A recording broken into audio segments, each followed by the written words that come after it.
with Sandy.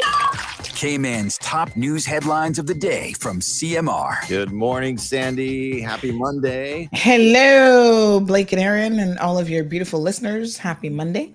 What do you have for us on the start of this week? Well, it was a little bit of an exciting weekend. There was a car chase to recover a stolen Mercedes Benz. Yes. Wow. I was surprised about that. The owners of the vehicle, somebody stole their vehicle because they left it running and ran inside to grab a patty or something. Are you serious? And that's how it got taken? And somebody stole it. Yeah. You might want to rethink it.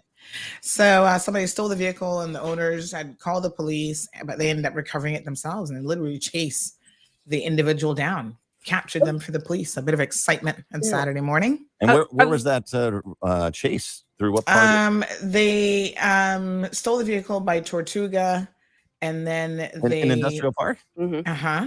Oh. And the vehicle was returned in the vicinity of Credit Union. So that was a short chase. Yeah. I was gonna say, isn't it? I mean, if they're chasing the person to get their car back, which I get it, they're like, I'm trying to get my car, but isn't that illegal then? Well, I don't know what the police will be doing about that. Oh, wait, so it wasn't the cops that? No.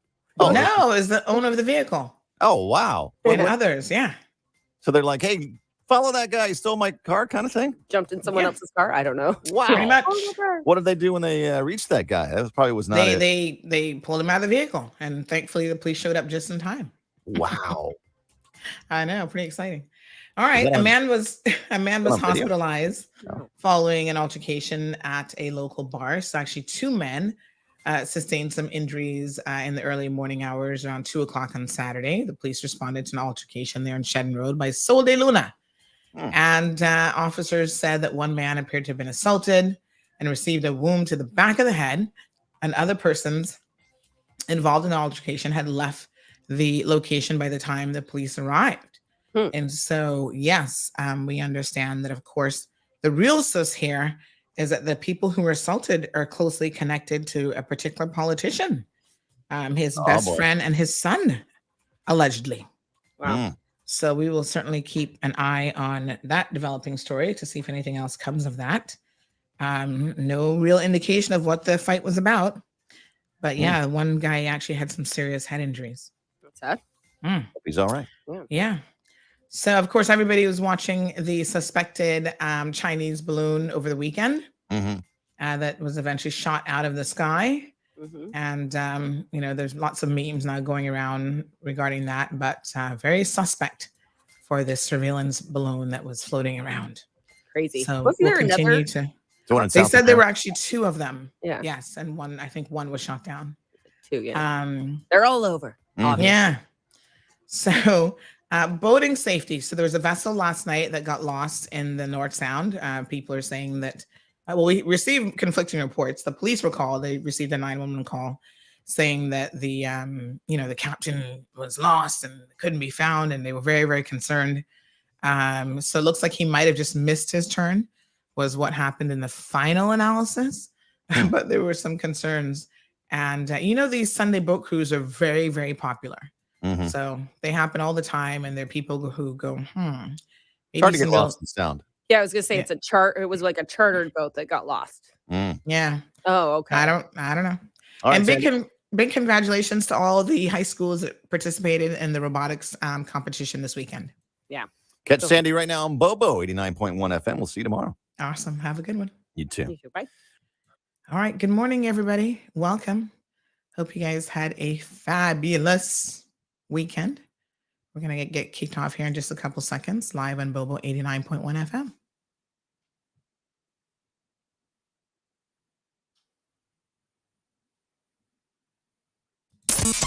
Bigger, better, bolder.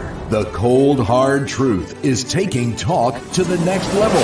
Right here on Bobo 89.1 FM, Cayman's Community Radio. We are still spilling the tea. And committed to being part of the change that Cayman so desperately needs.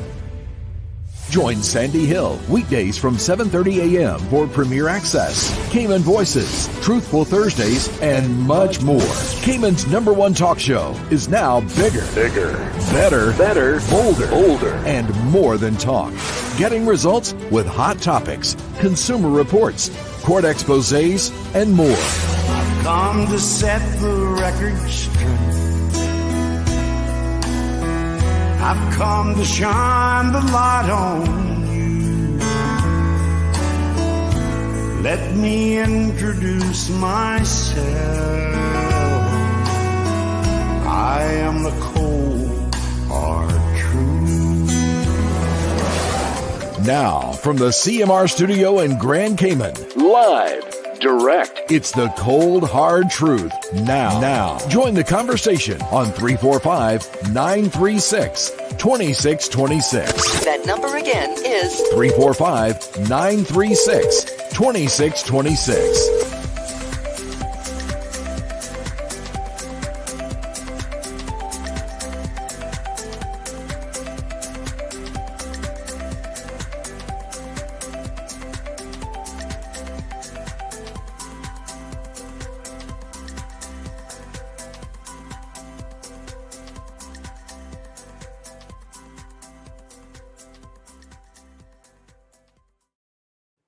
All right. Good morning, everyone. Happy.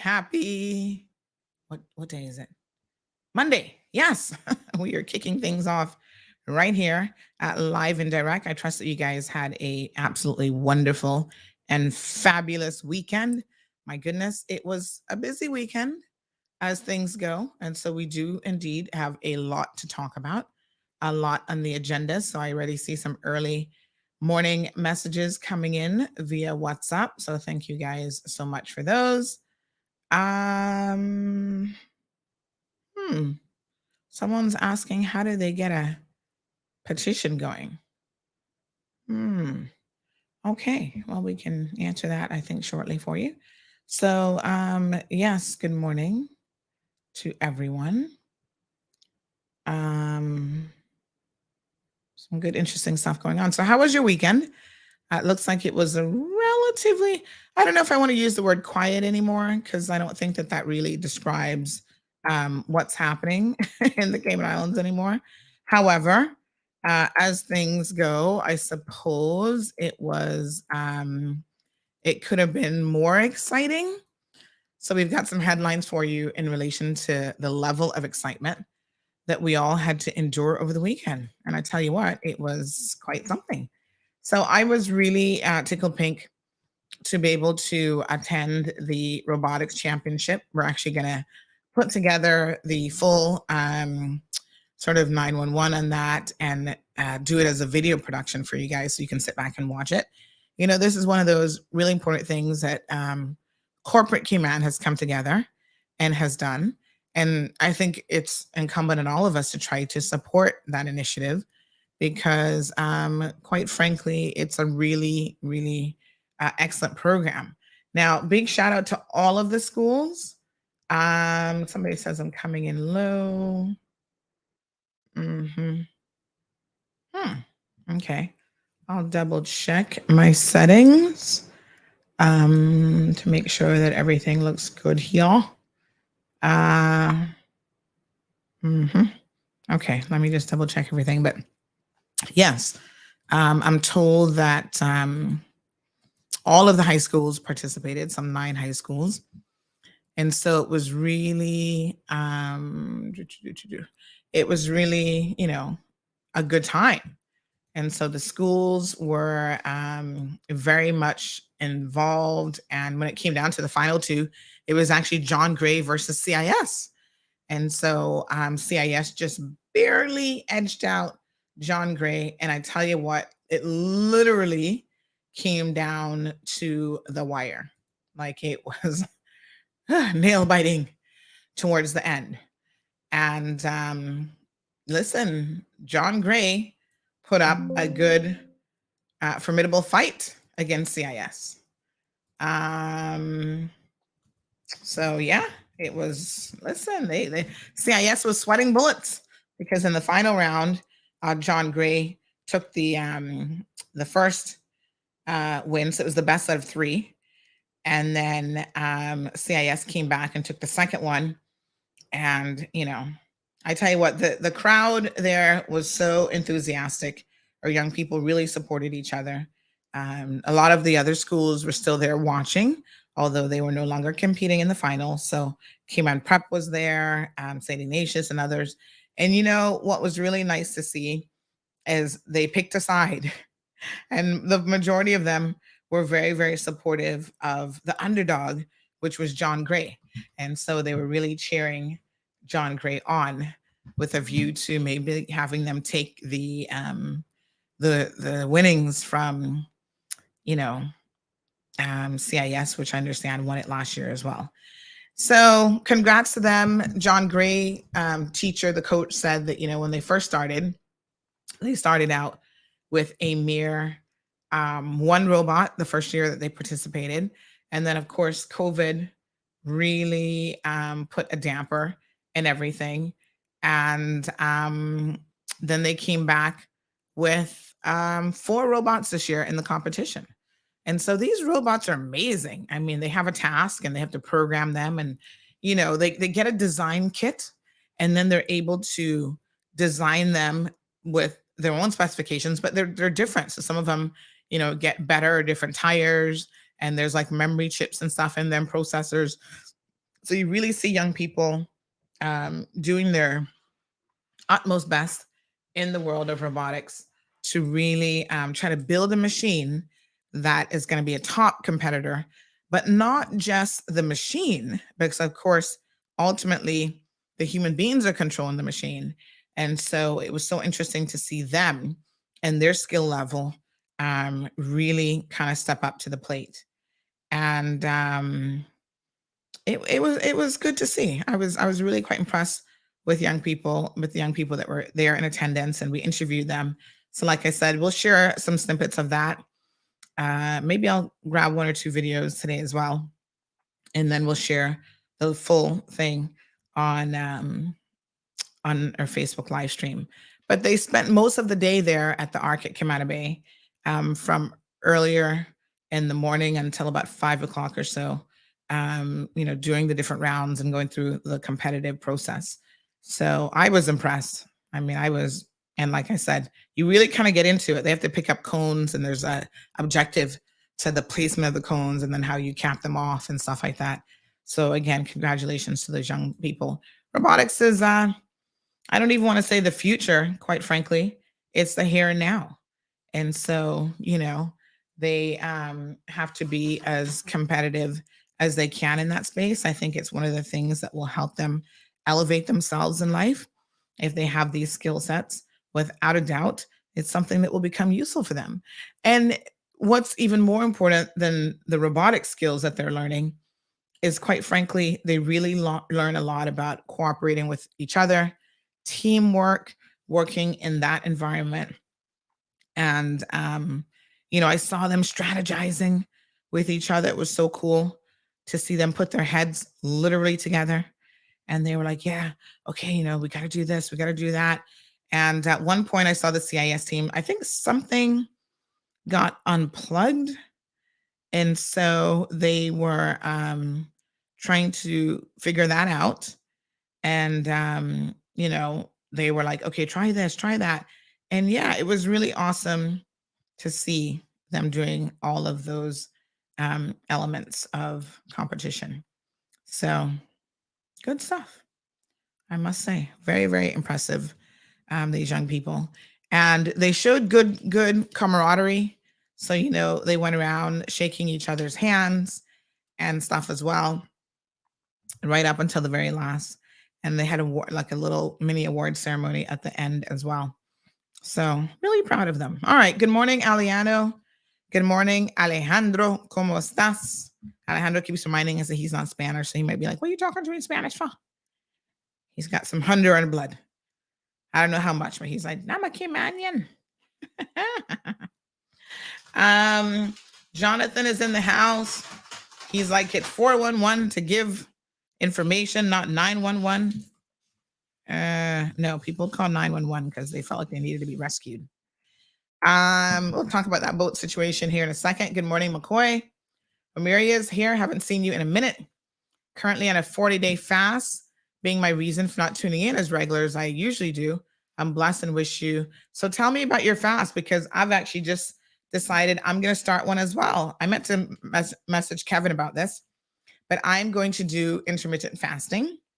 I decided over the weekend. I've been doing a bit of research about it because in theory, I've seen people have success with it, although they always seem to fall back and put the weight right back on. But yeah, I've seen some people have success with it. And of course, I'm looking for something that in the long term can actually be sustained. But having said that, honey child, I'm doing a bit of medical research because, I spoke to a nutritionist here, and she actually advised me not to do it because she said, as someone who is watching their A1C numbers, that I want to make sure that I maintain sort of very even sugar levels. Like I don't want any dips and spikes and that sort of thing. And she felt that intermittent fasting might actually cause that. Now, having done some research on my own, I'm not so convinced of her position. So I think what I'm going to do is try it in the short term and kind of see then how I get on with it. Because I think, in fact, that it could do wonders for my A1C numbers. And so my plan is to do the 12 to 8. So nothing before 12 o'clock and nothing after 8 o'clock, Monday to Friday. Weekends are a little bit challenging sometimes. So I'm not going to be quite as strict on weekends with it. But I figure if I can do it even, 5 days out of the week, then that is a vast improvement. So I'm curious about, what your fasting entails. Of course, during that time, drinking lots of water, having lots of fluids. In the mornings, I have my tea anyway. And it may not be as difficult for me, although, whenever you start something, it's always difficult for you because now your brain is focused on it. Because a lot of times I go without eating breakfast anyway. Like I'm horrible actually at eating breakfast. Like I normally would force myself to eat breakfast, but now there's mounting medical evidence that fasting is something that can be very, very good for you. So I'm going to try it. Yeah. So I'm curious to know what your fasting regime entails. I told you guys I watched the guy who fasted for, was it 40 days? And then he went up to like 55 days or something, which is extreme fasting because he had nothing except water, I think. Yeah, he obviously had water. But yeah, that's considered extreme, and no physician recommends that level of fasting. But he was doing it to try to lose weight. And you know what is so crazy? He was obviously very, very obese, 300 and something pounds, I think. And so he was trying to kind of like force himself to, and I'm interested. I got to Google him, see if he ever maintained it, because I'm interested to know when people do these extreme diets. Most of them don't work because they are so extreme. But he only lost about like 40 pounds or something. Like he didn't lose as much as he thought that he would have lost. But he was trying to break the psychological obsession that he has with food. And, some people have to admit that they've got an addiction. And so in his case, that's what really, it was more about that than anything else. So he learned a lot, I think, about himself, so I don't know. Quite interesting. Jonathan is here with his freshness, talking about he's falling asleep. Jonathan, have you ever thought to yourself, let me just sit and be quiet in the back of the classroom and have nothing to say? Like, I'm not going to be that person who expresses every single thought that enters into my head. I'm just curious if you were like that in school as well. Were you that kid that everybody's like, oh God, Jonathan again? And they were like, oh, shut up. And they were throwing paper at you because you're probably pissing off the teacher. I don't know. Aliana says robotics isn't so exciting for me. Maybe because of Terminator movies. Well, this was exciting to watch. I must tell you that at the end of the day, um, you know, these kids really performed well, and I quite enjoyed it. I don't know how much excitement you're looking for, but there you have it. hmm So there's a fender bender, folks, by Red Bay School roundabout. It just happened. So we'd caution you to be careful driving in that vicinity. And if you've not yet reached the roundabout, rest assured that you're going to now encounter some traffic. Ay, ay, ay. Traffic leaving Red Bay Primary is now going to be backed up, which will, obviously impact the rest of that area as well. Well, I tell you what, not only is there a move to get out early in the morning, but you want to try to avoid as many accidents as possible. So Soka's talking about the overlay. Yeah, it's big. I'm gonna encourage them to work on sizing a little bit more. I think it can be brought down a little bit, but hey, it's working because you're noticing it. That's for sure. All right. The sugar and salt is an addiction, says Damien. Yes, definitely. Most people have one or the other, but sometimes you actually are addicted to both, to maybe one or two to a lesser extent. But most definitely, well, I tell you, it is what it is. Without a doubt, people love sugar and they love salt. I'm more of a sugar person. I must admit, I have more of a sweet tooth than I have a salty tooth. However, where's Miss Iva? Is Miss Iva in the house this morning? Can I tell you that I was really quite tickled pink to get a message last night from Miss Iva to say, "Oh, Sandy, we got some mangoes." I was like, "What? Mango season already? Can't be. I mean, it's only February." I don't like when we have an early mango season because those are normally the years that we have a little hurricane coming our way. And I'm not too fond of that idea. But yes, honey chill, she hit some mangoes for me. And I had to run and go pick those up immediately. But unfortunately, and mangoes is actually the worst thing that I could be eating. Anybody who's diabetic, mango is like the starchiest fruit. So it's so sad that I don't like ripe mangoes, but it doesn't matter. Even the green ones have lots and lots of starch. So I'm going to have to limit myself during mango season. And then of course I pair it with salt, vinegar, the works, right? So anyway, I didn't eat that many of them because they were still a little bit too ripe for me. Like I like them turned, but not even soft turned. Like I like them just hard as a rock. So she said she's going to pick some more for me. Bless her little heart. She's always thinking about me. And I tell you what, she has an amazing mango tree. It's one of those grafted trees that has like multiple mangoes on it, like multiple types. And it's pretty cool. So, yeah, I already had my first mangoes of the 2023 season in what I consider to be record time, February. But my husband reminded me that, yes, some mangoes will have multiple crops during the year. And hey, this tree is starting early. So what a bit of an exciting weekend people had.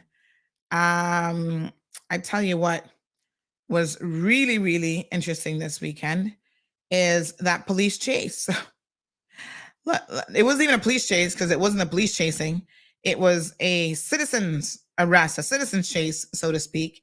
So we were trying to get the details of it. And it's ever so interesting that, wowee. All I can tell you is what a ting. So how many of you, be honest now, how many of you walk away and leave your vehicle in drive running while you run inside the store or do other stuff? Anybody? I gotta confess, I've done it before for sure. And occasionally, depending on where I'm at, I might do it even now. I think it's because I have these recollections as a child. It's like one of my fond childhood memories of my father always doing it. He used to park by Norberg's Bakery, and he would go inside and he would park his vehicle. For the longest time, he'd go in there and get his patty or whatever he was getting in the bakery. And he would kind of take his time coming out, honey child. He never had to worry about anybody stealing his car. But times have changed. And so the number one question was, well, why is someone leaving their car running? And I thought, is that such an unusual thing to do? I mean, honestly, I'm not so sure.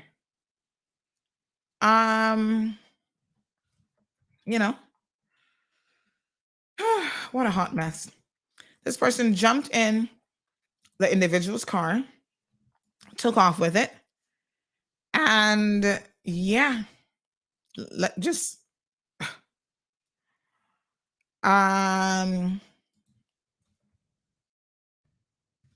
decided, I don't know what they're planning to do with it. Let me show you guys the video. You tell me what the plan was here, because I'm not entirely sure that this person actually thought through the process. Like, what am I going to do with this person's car? I thought it was just a little bit crazy, but here we go. Have a look at this, folks. So this is it. It was put up on social media. A red Mercedes. I mean, of all the cars to steal, you're going to steal a red Mercedes, as though that's not going to be obvious to find. First of all, any red car, but this particular car, there can't be that many of them on island of that color and that make and model. So this was put up with some colorful language. Says, if you have my car, they call them a name. So if you have my car, it's way, I don't know if something else was supposed to be said there, but anyway, it says, attention, car stolen. If you see it, please contact me or the police. And here we go. They should define the car, the back of the car, and then it's here. After a high-speed chase by us, not the police, we have secured the car. Thanks for turning into the BS. This is my life.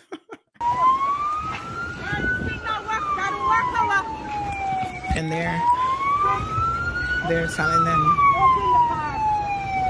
Apparently the person was in the car, and it looks like initially that they actually were not opening the car, and they were like, open the car. And you can see the police at that point were on the scene.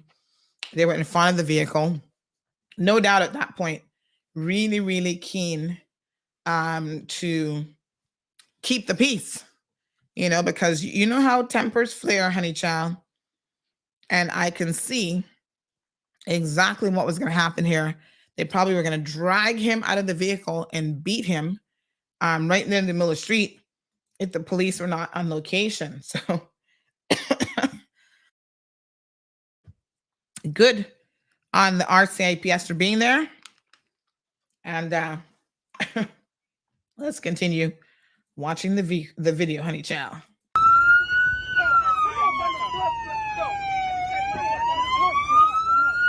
So there he is. There's the culprit. They grab him out the car, and then the police turn him around and slap on the handcuffs. And you can see the female Mommy, there. move the car. Yeah, bossy boy. Yeah, brother, get. People are so crazy. You can see that the owner of the vehicle, who was the young lady there in the kind of greenish dress. Yeah, boy, she looked like she was gonna box somebody down over her car. But anyway, it didn't happen. So what a mess, child. I don't even know what to say. But they recovered the vehicle. I don't know if this person was planning a joyriding or what the situation was, but this was not a good situation. So I'm told that they recovered it in the vicinity of in front of Credit Union after around 10 o'clock or so. Give me 1 second. I actually wanted to get some additional information on exactly what went down. I see the person sent me a voice note, but allow me to listen to the voice note privately before telling you guys the details of it. So hold on 1 second.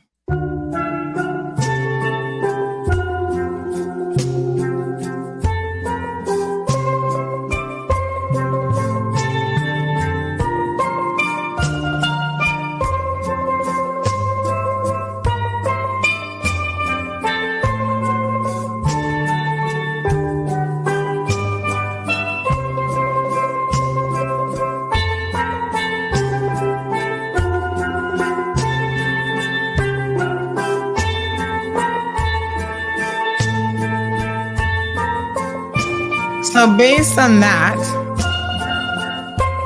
what I'm understanding happening is it was down by Hurley's that the car may have been taken and he was spotted, and then he made it down by Credit Union. Is that right? What a mess, child. Anyway, hey, Lucky. That's all I can tell you. Wow. Yes, sir. Mm. Mm. Mm-mm. Wow. Ay. Well, it's just you can't make this stuff up, really. And I thought for us here, we wouldn't see this type of thing, but here we are. Our little beautiful island, paradise. I don't want to say paradise lost because I try to be so optimistic, but paradise losing. Lord Jesus. Morning to Miss Sue. How are you? Alejandro says this is so weird that it happened in Cayman. WTF? I don't get it. Like I said, I'm not quite sure if he was planning on joyriding this vehicle or if he had some ulterior motives, because we do know that a lot of people will take these vehicles now and use them in the commission of a crime. But of all of the vehicles that you would use in the commission of a crime, I don't think that this is it. A red, candy red Mercedes. In fact, this looks like, is this the car that used to belong to the guy at remember the guy there? Because Mercedes doesn't often, sometimes you can have a car, a particular model and brand that you'll never see anybody else with that color on this island because Cayman is just so small. So I only remember, I'll have to ask my friend who's into cars. Let me ask him. Because the only person I remember having a red Mercedes like that was actually, remember that guy, the child predator? He was convicted of like viewing child porn and stuff like that. He worked at UCCI, Haitian guy, but I think he had American papers or something. Now he's in the States, by the way, working on somebody's children. My apologies. Working around somebody's children, talking about he's a tutor or some foolishness. But he had a red Mercedes that kind of looked like this. And then after he lost his job and whatever, Credit Union had it up for auction or sale or something on their property. To the best of my recollection, that's the only red Mercedes that I've seen that matches this particular model and everything, because it's a CLA 200, right? Now, I'm no expert, but I kind of think this could be it. Child, I would get rid of that car. That looked like that got some bad mojo attached to it. Predator vibes. But anyway, I don't know if the guy was intending to just joyride in it, if he was intending to commit a crime, which seems awfully stupid because, that is a standout vehicle. There's a reason why they use Hondas to commit crimes, because they're very run-of-the-mill. Nobody's going to notice one Honda out of the 50 million that we have on this island. You go commit a crime in a red Mercedes, everybody's going to be like, But I guess if it is in your vehicle, you're probably thinking, well, I can get away with a robbery in a red vehicle. And no one is going to notice. So the young man, I don't know how old he is, that is involved in this mix-up situation, I'm told that his name is Michael Henry, or something to that effect. Hold on, let me double check. Because quite a few people were naming him. No, Mario Henry. So it's either Michael Henry or Mario Henry. There you go. But anyhow, Caymanians, he related to so-and-so and this one and that one. And some of y'all had the relations completely wrong. And I reach out to those people and they say, no, honey child, that wasn't not my family. Put him in the right family circle.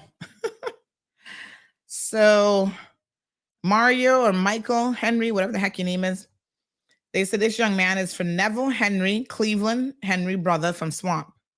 His mom is Charmaine Henry. Anyway, whether it's a Mario or a Michael, son, you are going to jail for Grand Theft Auto. Is that what it's called?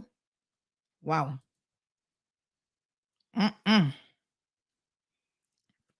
Damien is wondering if they were going to chop it for parts. Nah, these donkeys that we have around here committing crimes are not that sophisticated, Damien.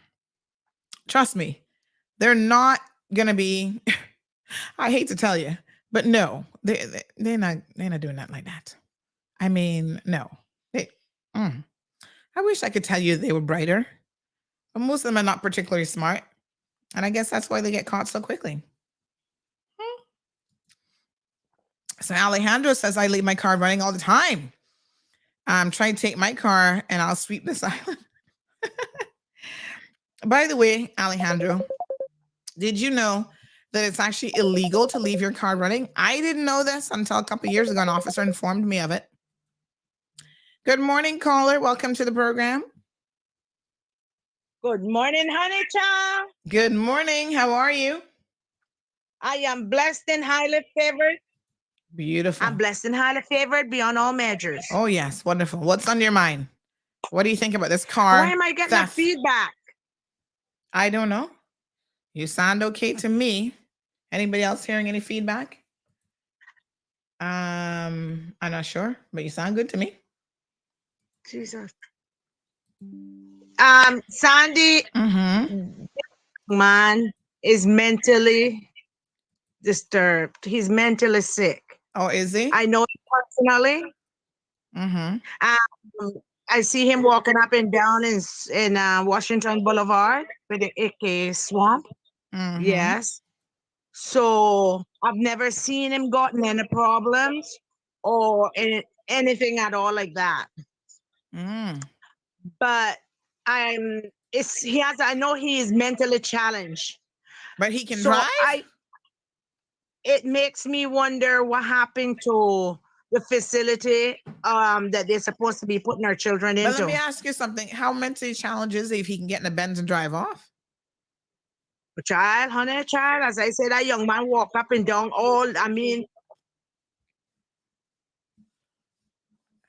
my darling. I don't know. I'm telling you, and I know for a fact. He would walk from Georgetown down West Bay Road in a thick, hot sweater in the hot sun. So I think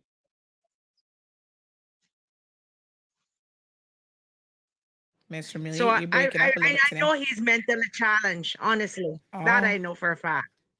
So I just wanted to put that out there. Yeah. That I mean.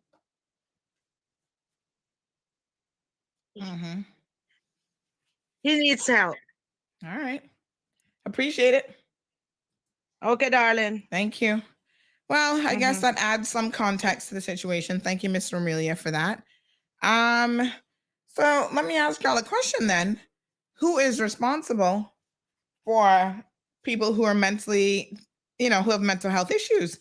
Keep in mind that this facility is not going to be a facility designed for everybody who has mental health issues.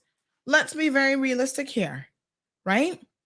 The vast majority of people will not end up in that facility. That will be for the people who are at the most extreme cases, I would say, most extreme end of things, right? We have a lot of people who might be in the community who, are not the sharpest knife. So in other words, they might have a lower mental capacity to learn and stuff like this, but they're not the people that you put in a mental health facility like that. There are people that you send to Lighthouse School and you encourage them to get a skill set and to do other things. Somebody says that Mr. Amelia has the wrong person. They're saying that that's not that guy. So I don't know who he is. They said, good morning. She's talking about the wrong person. So I have no clue. I don't know. Honey child, I couldn't tell you who he is. Morning, caller. Welcome to the program. Morning. I was just listening about the mental health facility, and I agree. Yeah. Like, even if they build a facility, everyone that has mental health issues can't just go and check in there. Right? It's not going to be big enough. Yeah, that too.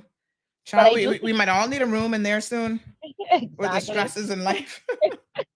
I do think though that there needs to be some kind of maybe reform on the insurance side of things, because most health insurance does not cover therapy, and I think that's all some people need. It's just a few therapy sessions. Yes. Maybe I think the counseling center that the government runs provides some free therapy. So maybe you could find out more about that for us. But in terms of just regular health insurance, I know mine doesn't cover therapy. So yeah, I mean, that's the not average good. person may be struggling with mental health issues and just needs some therapy sessions and can't afford it. Yeah. Do you think that the government should compel these insurance companies to include, even if it's just 5 mental health sessions per year as part of your wellness program? Exactly. Yeah, I think it's pretty good idea, actually. But thank you for that feedback. Thank you. I appreciate it. You know what is so funny? That caller's number is very close to Miss Charlene's number.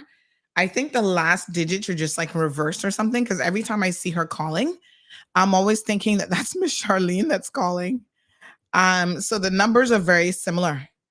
I'm trying to see how close they are.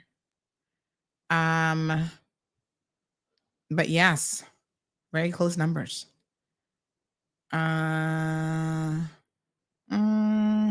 Close. I'm looking at them. They're a couple digits. They got the 6, the 5, and the 4, and the last 4 numbers. So anyway, yeah, I mean, I don't think that that's the intent. This Mr. Amelia says, nope, that's Henry. But regardless if that's Henry or not, I think that ultimately, it's not the type of situation that mental health facility is going to help Henry. And, what we want to have happen, I think, with people with mental health issues is that they try to live as normal a life as possible. So, I don't know when you say mental health, because people use that very, very broadly. I don't even know what that means. I don't know if he's cognitively challenged in some way. I'm not sure exactly what that means, but a lot of people who have any sort of a cognitive disability, they can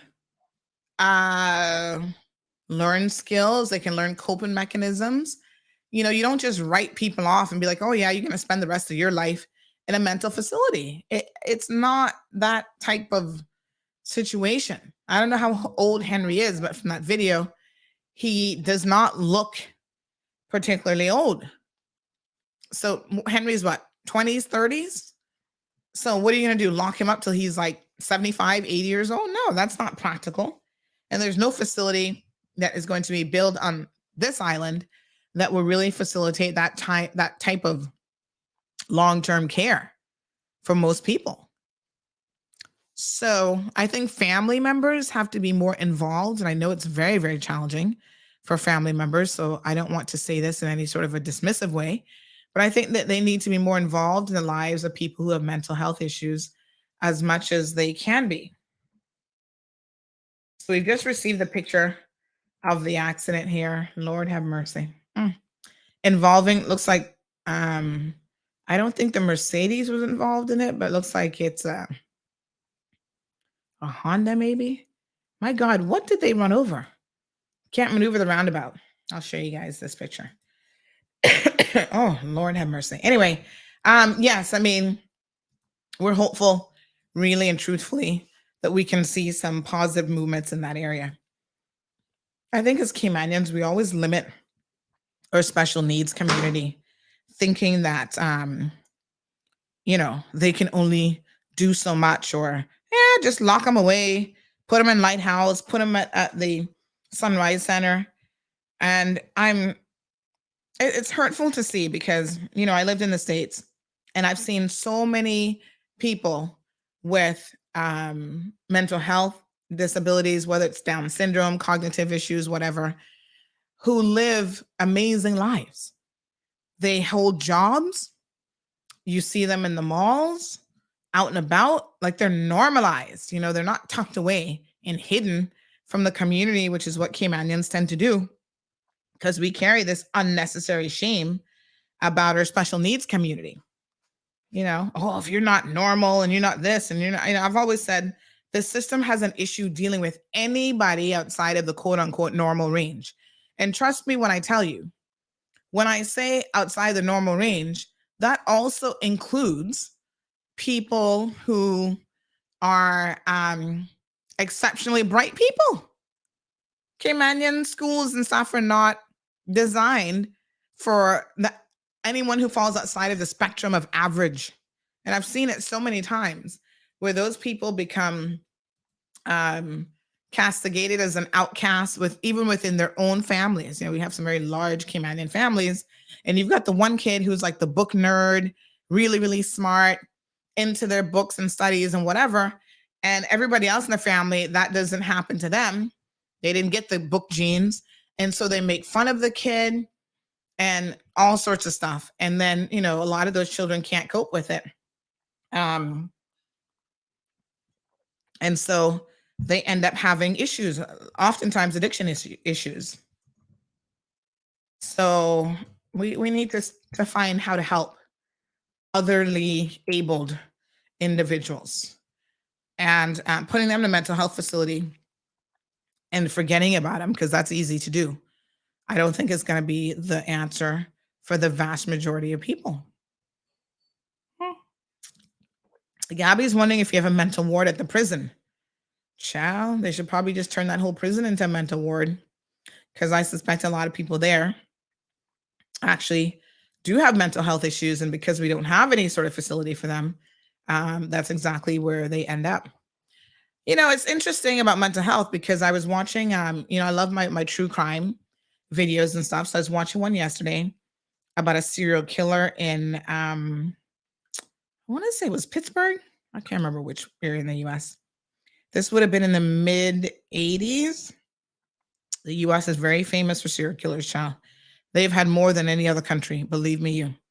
Anyway, he was someone who had a very low IQ. I think it was like a 62 or 3 or something. So he struggled, never completed high school, was actually sexually abused by, they said, his first employer in a homosexual relationship when he was still underage, because he dropped out of school to go work in construction. So all of these things kind of set him on the wrong path. And he ended up killing 7 women. And the poor thing, because he was of such low IQ, a lot of times serial killers are actually very smart individuals. That was not him. He was of a very low IQ. And so he didn't know what to do with the bodies. So Lord Jesus, they were just stacking up in his apartment. And it didn't take long for the neighbors to go, "Pew, what's that odor?" And, he had the place barricaded. So basically, he was using drugs, off and on, alcohol and drugs and whatever.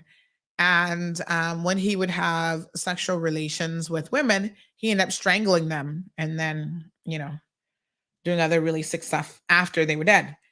So the first officer that went in, now police officers know this. I don't know anything about this, but a lot of times they will tell you that death has a smell. And this officer was like, this detective was like, when we first went there, we couldn't get in because he had locked the door from the inside, like he had a thing barricading it.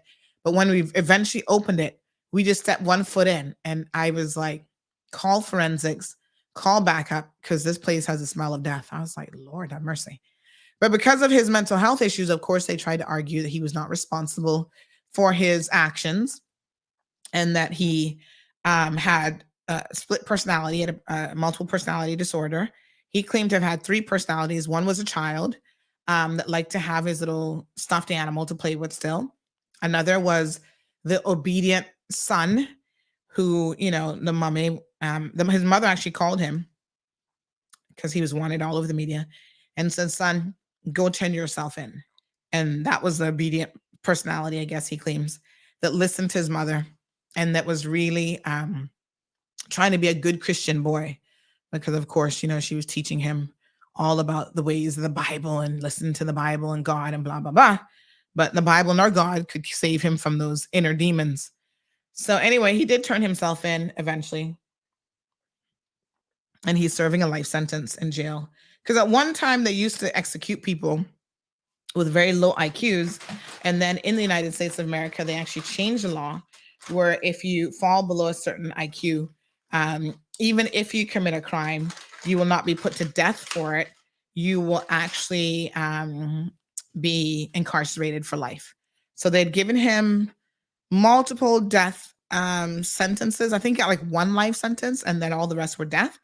But at some point during the duration of his prison term, the law was put in place where people of, low mental capacity can no longer be executed. So good for him. And they say that ironically enough, he's thriving in prison because he has the structure that on the outside world he didn't have anybody looking after him, making sure he's eating and whatever. So in prison, child, he's even gotten a certificate as a pastor. You take that now. You take that, honey child. And yes, he's preaching the good word of the Lord in prison. But I suppose it's easy to do the right thing in prison because you're locked in a cell and you have other people telling you what to do, when to eat, when to get up. And so that routine is precisely what he needed. So Wanda says didn't Dr. Lockhart resign, as they've not yet organized any staff for the facility in East End? It is near completion. He did. And as a result, Wanda, of his resignation and the ensuing media questions that came out of that, my understanding is that the ministry and all of those who were responsible for the slow movement have now gotten with the program a little bit more. So it was more of a situation of a company had actually come forward willing to assist the government in staffing the facility. It's like a nonprofit organization. They're set up by a family who has connections to Cayman who lost a loved one by way of suicide. So, they have since made it their business to help people with mental health struggles and so on. Unfortunately, the council that he was on did not want to take them up on their offer, and they weren't really making any forward movement, and that's why he resigned. Frustration. So listen, I don't even know what the perimeters of that facility will be. So are we talking about people who are just suffering from like depression, suicidal thoughts, that they have a place where they can go and get in-depth therapy for like longer periods of time? Or would it help someone like this who sounds like he has a low IQ problem? I don't know if it's a technical mental retardation or what we're talking about, because like I said, when Caymanians use the term somebody's mental, child, that could mean so many different things that I have no clue. I've heard them use that about people that I'm like, that person not mental. They might be narcissistic or something else, but Caymanians just throw it out there. Yeah, they mental, And I'm like, okay, tell me what that means exactly. Mental how? So you gotta find a definition. But I don't know what this facility will be inclusive of. And I think that that would be a good question to ask the powers that be. Like, what is this facility intended? What's the ideal clientele? Who is it intended to help? Because it may not address certain individuals after all. And ultimately, even if you have mental health issues, as we can see with Miss K-Man, that does not give you an excuse to go out there and break the law. You will eventually at some point be held accountable.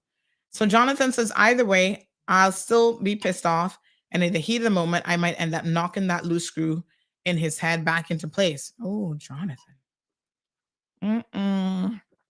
What a mess. Alejandro says, President Cayman got too much things to do to have a mental ward. You can't go to jail in jail, so no stress.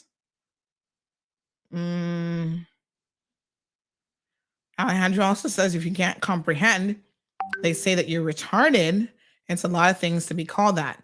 And of course, that word is no longer politically correct. So we encourage people not to use that word. And again, you know, there's so many different things that I'm not quite sure what that means. Hey, Louie, how are you? So good to see you. He's confirming he didn't hear any feedback. So let me just show you guys the accident. So this is it. Two vehicles collided. Early morning collision. So someone says that BritK gives you 5 sessions a year under their premium insurance, their premier insurance. Child, BritK is like the Mercedes-Benz of insurance, honey child. They are la creme de la creme. They have the best. Someone's asking, whatever became of Kirky and Alice? Well, I think that Kirky is, I occasionally see him, not as much as possible. Now, you know, Kirky had made an amazing turnaround. And so, oh gosh, I don't even know. It was so sad. You know, Kirky was one of those people that I understand at some point he was really bright, and I don't know what happened to him, why he had some struggles, but most of his seems to be surrounded around addiction. You know, alcohol in particular. And so he made this miraculous comeback where he was working at the gas station. You guys remember that? And there was a whole thing about it, like, oh my gosh, look at Kirky. He's doing so well, blah, blah, blah. I was so happy to see that because there were people who were taking advantage of him, using him in marketing materials and all kind of stuff. And honestly, I never liked that. That really got under my skin and bothered me because poor Kirky himself couldn't really fully consent to those types of things. And I didn't think that anybody should be trying to profit off of his situation, finding his lifestyle humorous in any way, shape, or form. But, you know, he got cleaned up pretty good. And then I don't know what happened. I think he just went back in the bottle, child. Apparently, it's very, very difficult to remain sober or any, you know, once you've got an addiction. Oh my gosh. What a mess. Poor thing. And then Miss Alice, I must admit that I don't know very much about her. She's the one who used to walk up and down West Bay Road, right? And sometimes she would expose herself and stuff like that. So sad. Oh, bless her little heart. This person says Kirk is with his sister, still doing well. Oh, that's good to hear. Alice is at home. She's not on the road at all these days, physically not well. Mental health issues on the show. Yes, we were talking about mental health issues a little bit. Well, that's good to hear. I mean, not that she's not doing physically well, but that they're both home, at least with loved ones, you know? So sad. And of course, we've talked about the other young man, Paul, who was forced to come back. And he is unfortunately, you know, roaming the streets again because his family members wanted him to come back. and get benefits off of him by way of NAU. So this person says, back home, mango season was when we saw the most out of control diabetics in the hospital. Lord have mercy. Yes, child, I can see the problem. And they says, yes, death has a smell. Fresh dead people smells like people who bleach their skin. And old dead has a whole other gut-wrenching, god-awful smell. I'm a nurse, and unfortunately, I've come to know the smells. Lord Jesus. Glad I don't have any experience in that regard. All right. Honda Fit again, says Damien. Look so honey, child. What's Alejandro says, what's with these fits? The bumper is for style, not to bump. You know what it is? There are more Honda Fits on this island than anything else. So it makes sense that every other accident you see is involving a Honda Fit. So this person who has experience around deceased individuals says, trust me, it has a smell. Ugh. You know, there's a whole thing now that apparently, did y'all hear this? That your brain actually, even after you're dead, your brain continues for a period of consciousness. This is just so weird. But I actually saw this last night and I thought, oh my God, that's like so random and so weird, but completely true. Apparently, the brain doesn't die immediately. So the body, even the body goes through a process that it can move for up to a year, they say. But of course, you know, that's not any kind of voluntary movement. But they said that the brain actually is alive long enough to know that you've died. Isn't that weird? I'm like, what the hell? So there's actually new research around this that have confirmed. I don't know how they know this, honey child. I'm not sure what dead people they're talking to. But evidently, it is a thing. And so, yes, the brain stays alive and has a degree of consciousness even after you are deceased. That's just so weird, right? Huh. And of course, it does lend a lot of people to understand that, you know, I guess this concept of a spirit and so forth, like it would make sense how all of this comes about. I'm going to show you guys this graphic that I just saw last night, and it really makes you think about life in a much bigger sense of the word, because sometimes you just don't think about these things. I got to be honest. All right, hold on. Let me show you this one, because this is so weird. I saved this because, well, I wasn't really intending to talk about it, but look at this. Have a look at this. Studies suggest that after you die, you're conscious long enough to actually know that you're dead. Okay, well, there you have it. A little bit weird, but what do you do with that exactly? I don't know. So this is a study reveals that after you die, you're conscious long enough to know you're actually dead. It says that recent scientific, this was last year, studies reveal that we might know that we're dead after we die, and our consciousness and awareness linger on after our heart stops pumping blood to our brains. Isn't that weird? Because you would think that that would be the end of it, but the implications of such a finding are not only shocking, but redefine consciousness in a philosophical way and death in a medical and scientific sense.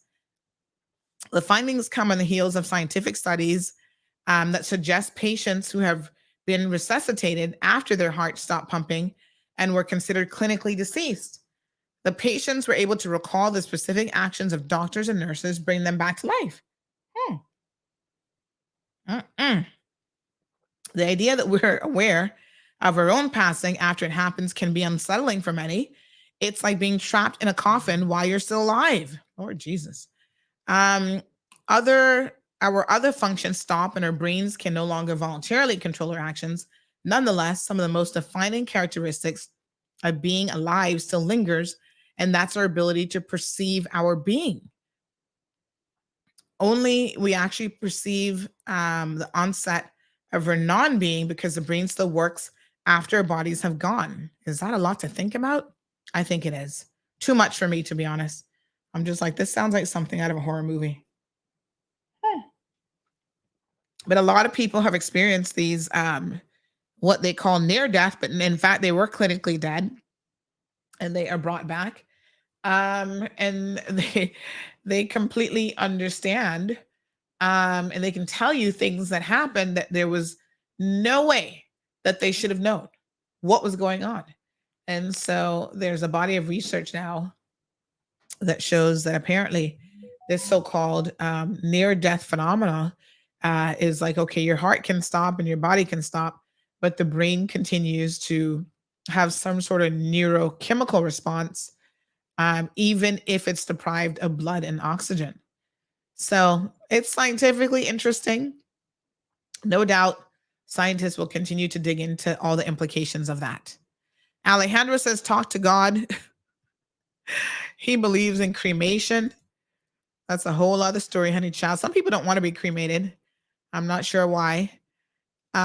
He says that sounds like torturous, no way, sleep paralysis. And he said, Damien says the same thing about if you get beheaded a few seconds, the nerves are still alive. Did you guys see the frog who was in the, I saw this over the weekend as well, random stuff, but there's a frog in a container. Looks like they had him de-skinned and beheaded.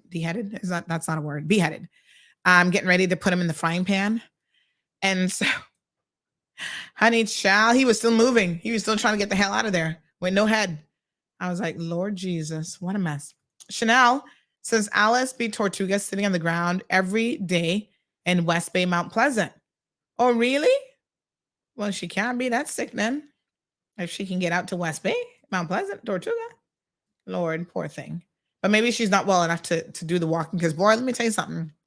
Like I said, I don't know Miss Alice, but she used to do some walking from West Bay to Georgetown. I was always like, wow, how much exercise do you think she gets every single day? She's like a little walking machine. Somebody says, it's another person says, it's a very sad situation. Alice is up in West Bay and she's not being taken care of. Oh, Lord. I'm sorry to hear that. I mean, I get it at some level. I think that it's difficult for family members to be in a position to care for someone like that, but there's got to be something, I suppose, that somebody can do, right? Sad situation. Poor Alice. My goodness. How old do you think she is? I think she's quite an older lady, actually. You know, these, as they get older, it's, I guess, other challenges come along with it. Anyway, honey child, good luck to the young man who stole the vehicle. I'm assuming that he'll be spending some time in jail. I don't know if they're also going to get him some help if he has mental health issues or whatever that situation is. But thank you to the listener, the nurse who mentioned mango season being a time of real concern for diabetics, honey child, because it is really hard if you love yourself a mango. Trust me. There is something amazing about eating turned mangoes with salt, pepper, and vinegar. But everything in moderation. So even diabetics can have some of these things in moderation, but that's the hard part. But that's the part that I think that we all need to learn a little bit more about. And you know you're in a rush to eat them all because as they start to ripen, well, I don't want them once they're ripe. Anywho, thank you for that reminder about our health. And by the way, Health City comes back tomorrow. And I'm excited because you guys know that last year I did my executive health checkup. Child, I spent 6 hours of prodding and poking and giving more blood and having more crevices examined than I have ever done in my entire life. It was like a long day of a situation. And I did everything: heart, I did the women's package as well. So pelvic exam, breast exam. So they recorded the whole thing and did a whole video, and we're going to be going through that tomorrow. It was quite an amazing experience. And I learned a lot about my health and the things that now, as I approach middle age, honey child, let me not say that too loudly, that I need to really start focusing on. But, you know, it's good to know what you need to focus on before it becomes a real problem. So, you know, you're on the cusp of, if I don't get this under control, honey, we have a problem now. And you can still do things to arrest the development of these lifestyle diseases, because that's what diabetes, type 2 diabetes is. It's a lifestyle disease. So, you know, being forewarned is a good thing. So Miss Soka says that Alice is about 67 years old.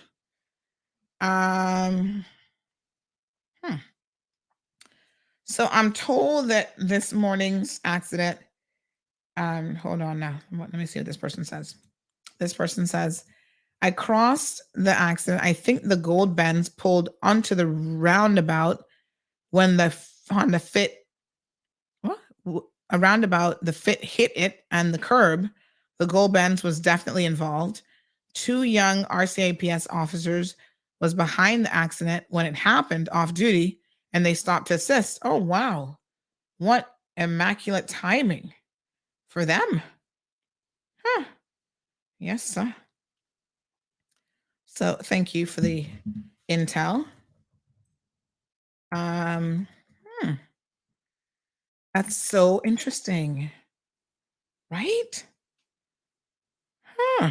Oh, what a hot mess. Anyway, I think everybody's okay. Doesn't look too serious. So, what a mess. You know what? I dislike a roundabout. Not because they're difficult to maneuver, but because they have to be the single most accident prone place, I think. Because in Cayman, Lord, y'all can have some accidents. I say that with a degree of caution, right? And people struggle with how to use a roundabout. Oh my gosh. I see so many times that people are in a particular lane and they're trying to navigate across and navigate over, and I'm just shaking my head. You know, like, no, don't do that. And I'm like, here we go. Near misses all the time. That Camana Bay roundabout. But you know, the 2-lane roundabouts are particularly confusing because you can go in either lane around the full roundabout. And there are people who do not appreciate that. And they don't look to ensure that they have clearance before they actually traverse like across a roundabout. Like, you know, people go in the Camana Bay roundabout, right? They're in the inner lane. Now, I don't think that if you're in the inner lane, that you should ever try to cross over, like going towards Tortuga. I think you need to stay in the inner lane, come around, go in the outer lane, and it's the outer lane that should be trying to go to Tortuga. The problem is that technically, because it's a 2-lane roundabout, the outer lane coming from Camana Bay can go in either direction.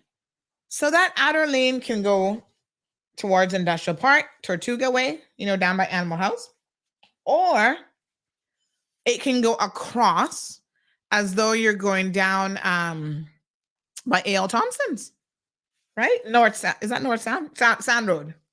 Yeah.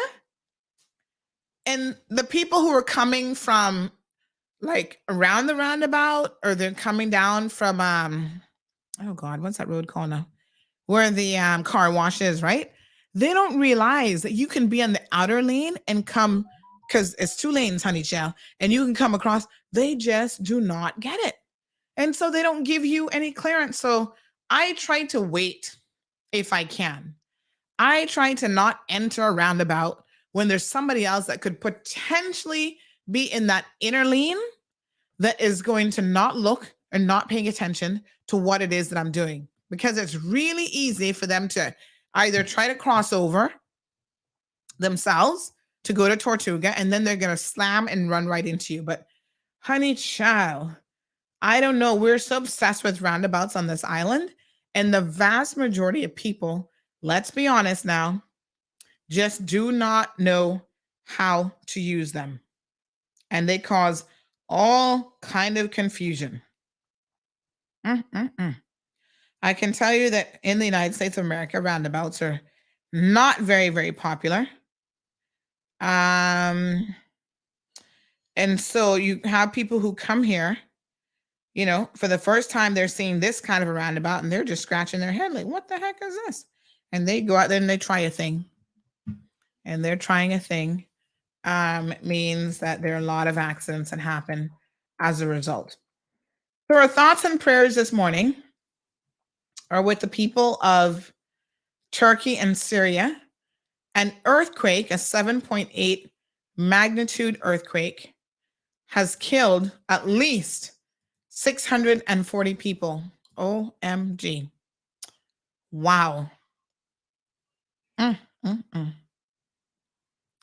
I don't know. This is just horrible this morning. So starting to get some news. I heard about it last night.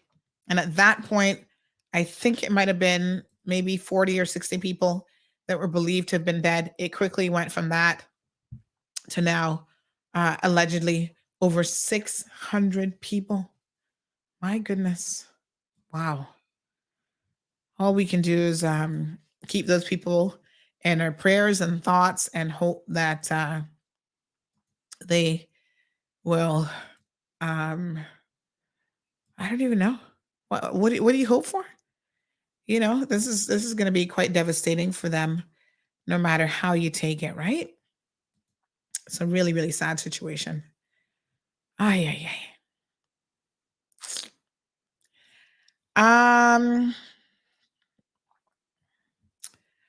I tell you, poor things.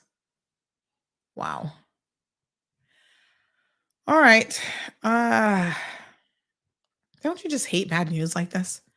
Like it just, you know, but it makes you understand how incredibly thankful, I guess we should all be this morning that we've woken up and we might not have the best of everything, but we've got our lives and we've got health.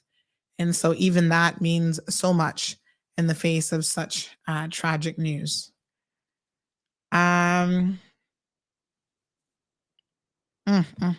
Really sad. So we'll keep y'all updated. Of course, they're having aftershocks as well. So they said hundreds dead, many are trapped. And there's second quakes now. They're jolting and hitting Turkey. So again, we'll try to keep an eye on that situation. All right. So unfortunately, we had a death over the weekend. A Caymanian gentleman. Good morning to Miss Debbie. Thank you, Miss Anne, for that situation. Damien says that road from the New Health City to Industrial Park behind the dump needs to be finished ASAP. Is that not part of the East-West Arterial?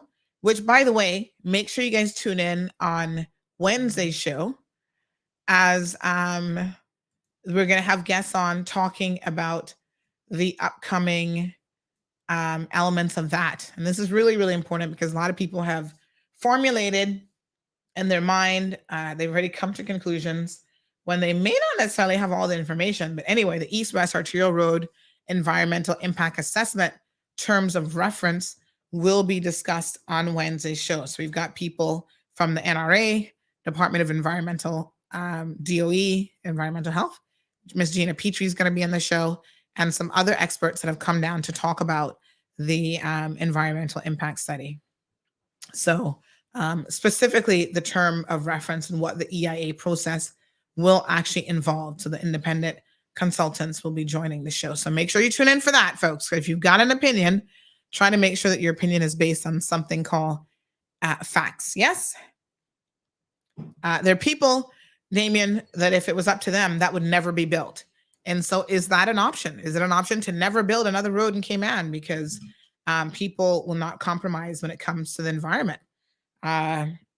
you may find that that's going to lead to some serious issues. I think we got to find the balance somewhere in between. You know, somebody was saying to me a couple of days ago about environmentalists. They say, you know, environmentalists seem to pick and choose what it is that they want to support. In fact, I think someone says, I think he's talking about off the Harco bypass, but isn't that all connected? Because that road is going to go all the way down to West Bay Road. That's going to come up by Dart's property. So far as I know, that's all going to be one long project. But here's the thing. Somebody else said people just need to learn to use their indicators, especially in roundabouts. I agree 100%. I think that would help a lot. But someone said to me, sorry, a couple days ago that my apologies, I still have a little remnant of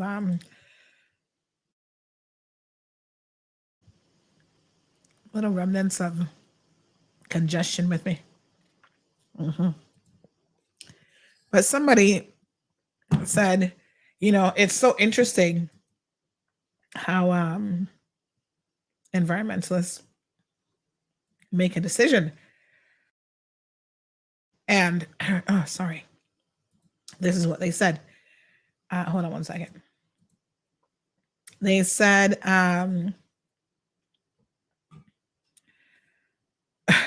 they said that they were talking about somebody who called in last week, and they said, oh, yeah, he's so full of it.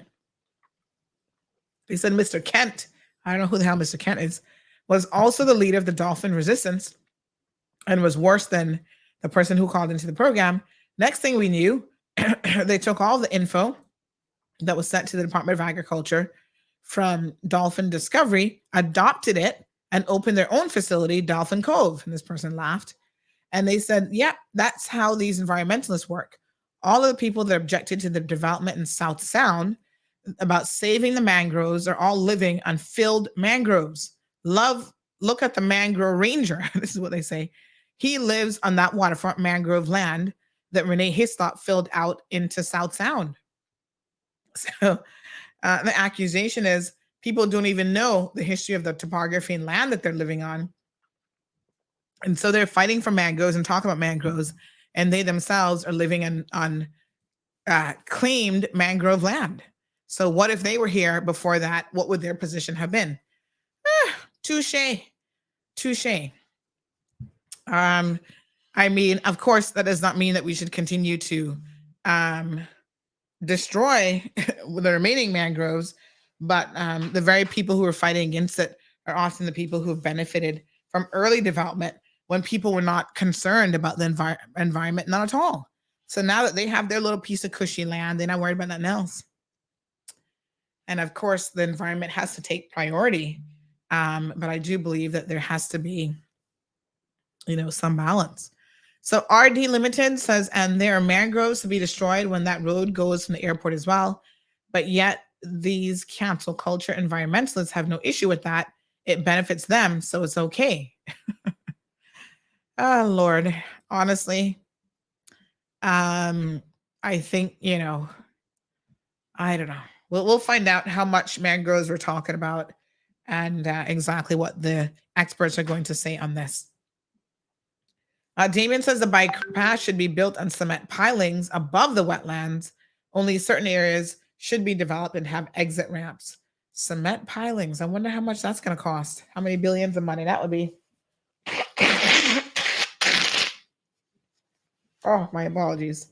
I mean, at some point, Damien, there are projects that become cost prohibitive. And so, you know, when you talk about building bridges and cement pilings and stuff like that, you have to be realistic about whether or not that is something that the country can actually afford. Over the weekend, I saw a debate on social media where somebody said that the Cayman Islands is third world. Now, listen, at moments, we do feel like we're importing third world behavior, and we have some elements of third world thought processes. But, you know, to actually say that Cayman is a third world country is so incredibly ridiculous that I had to reflect on the ignorance of our population. Anybody who can legitimately say that our little country that has one of the best standards of living in the entire Caribbean, if not the best, is third world, to me demonstrates a true lack of understanding of what third world even is. Isn't that crazy?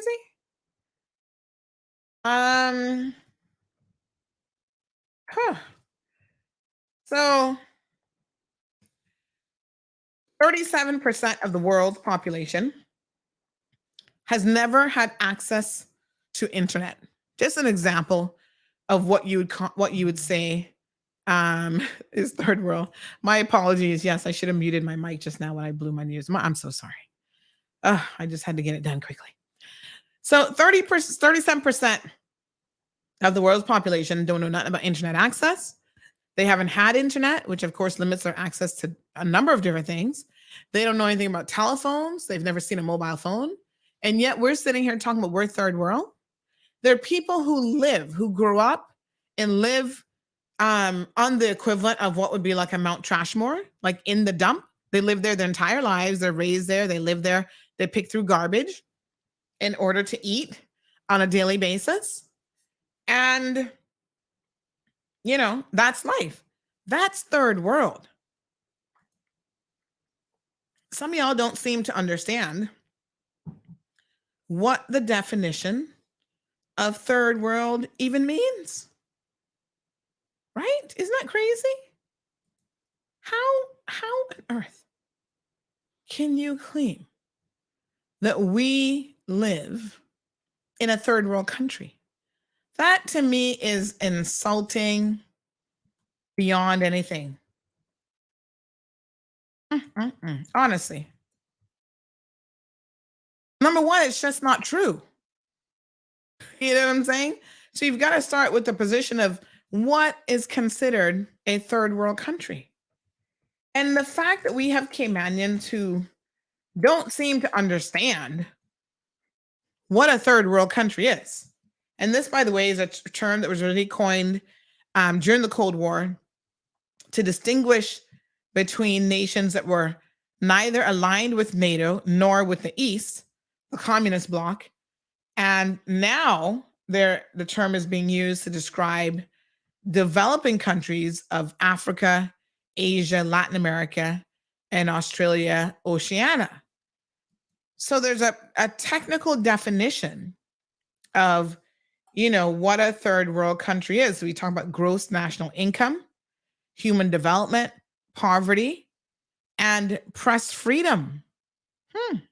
Isn't that interesting? That makes the list. Yeah. Political rights and civil liberties. So there's actually markers that they use to define what a third world country is. So there's a list of countries that have the worst political and civil liberties. And within those countries and territories, state control, the daily lives of people in a wide-ranging number of areas. Independent organizations and political oppositions oftentimes banned or suppressed for fear of retribution, for independent thought and action in everyday life. And there's a whole list of who these countries are. So unless you have been to countries like Burma, which is also known as Myanmar, Myanmar, I think is how they pronounce it now. Libya, North Korea, Somalia, Sudan, Turkmenistan, Uzbekistan, the Russian Federation, Chechnya, my goodness, Tibet.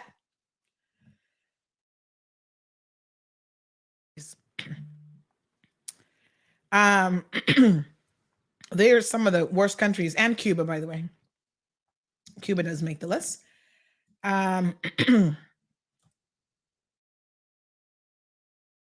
There's some of the worst countries in the world for these rights of civil liberties, lack of civil liberties, and political freedom, freedom of speech, and so on. Okay. There's also a whole list of repressively governed countries, Belarus, China. Speaking of China, what a hot mess with that Chinese balloon over the weekend. Equatorial Guyana, Laos, Saudi Arabia, Syria, Zimbabwe, the territory of Western Sahara, which is controlled by Morocco, is also included. And so the list goes on and on. So people use these terms like third world, and I suppose we're all guilty of it, very liberally. And it's unfortunate to then refer this person jokingly says, don't forget West Bay stand. Oh, try and behave yourself. I gotta tell them West Bay is about you, you know. So yes, I mean, these countries know what, you know, real poverty and stuff is all about. Good morning, caller. Welcome to the program. Hello. Good morning.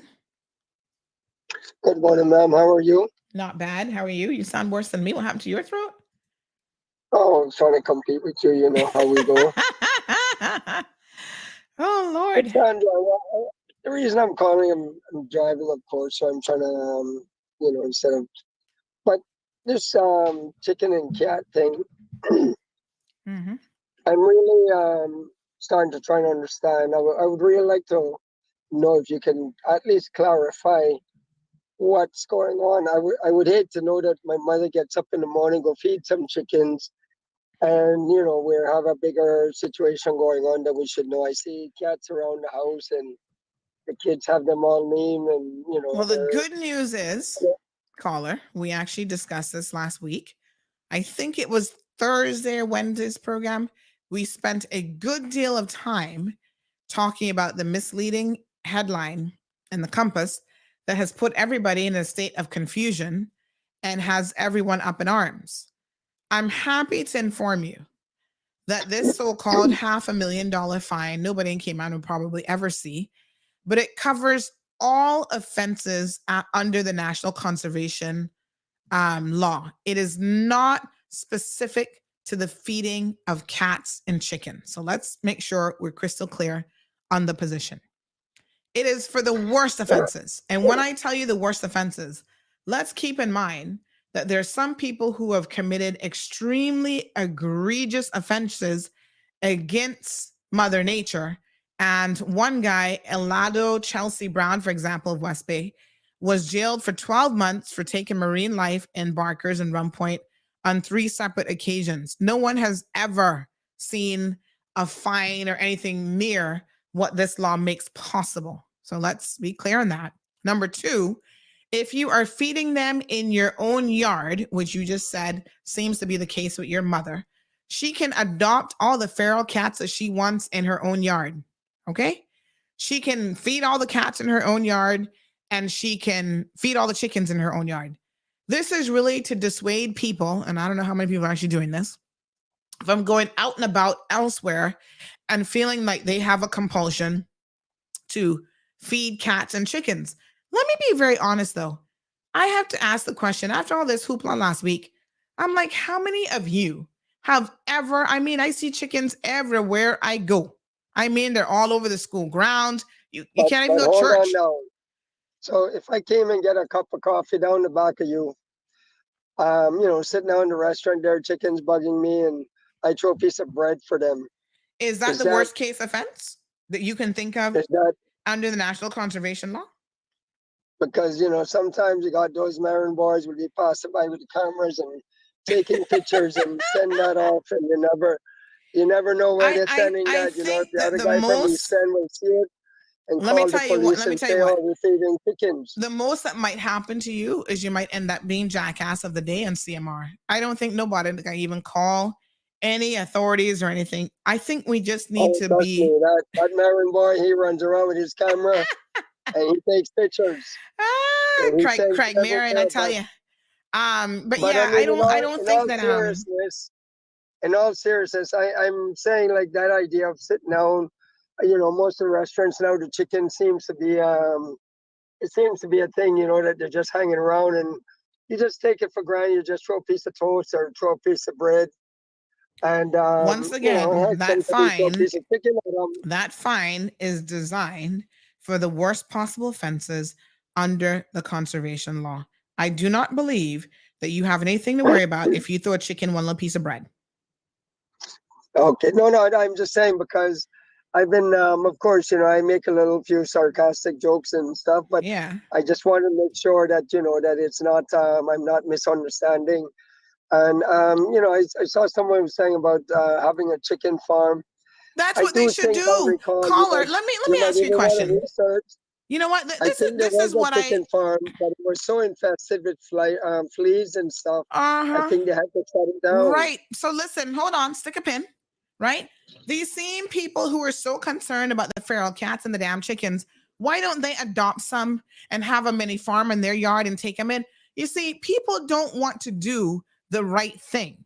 What they want to do is just sit back and moan and groan and complain when government is trying to clean up the environment and do different things. But I don't see these same people who claim that they love everything in Mother Nature and they're such environmentalists and don't harm the chicken. I don't see any of them taking any chickens in, though. I'm just saying. I know when the price of eggs went up, I can tell you, I know that my mother been getting the boxes and basically she goes every morning, she knows where every nest is. And she just goes out and get her chicken eggs and put them in the boxes. Well, you know what? Encourage your mommy to take them into her yard fully, put them in an enclosed area, get up every morning, deal with them, feed them, play with them, talk to them, whatever she thinks they need to produce even more eggs, because that might be a little side hustle for her. Because I tell you what, chicken egg prices aren't coming down anytime soon. But that is it. If people are really concerned about feral chickens, adopt a chicken. Outside land. So that means someone's going to say no, that she's stealing eggs off their land. No. She can take them into her own yard. That's my point. She can have them adopted into her own yard. They don't belong to anybody. So there's no, question of ownership or anything like that she has to worry about. So yes, I love that idea. Just do it. But just to clarify, this whole thing is really just blown out of proportion. And then yes, honey child, the Compass is desperate for readership. And they needed y'all to click on that and to discuss their article. And so, in my opinion, because even when you read what the Compass eventually said in the article itself, it really was not all that exciting, right? And they did factually get it right in the story, but nobody read the story. Everybody read the headline. All right. But we did a whole show on cockfighting and cock everything. Eat the chicken and don't have to fare. No, I wouldn't, overly concern myself with that. I think this is a perfect example of how people's minds are, you know that saying, you major in the minor, where you're focusing on the very minute details of something that's not likely to ever come to fruition. It's just something that I kind of, I just was starting to think about it. And I said, you're overthinking it, honey child. Sometimes we take things out of, we can be doing things in the most innocent way, and then we can end up.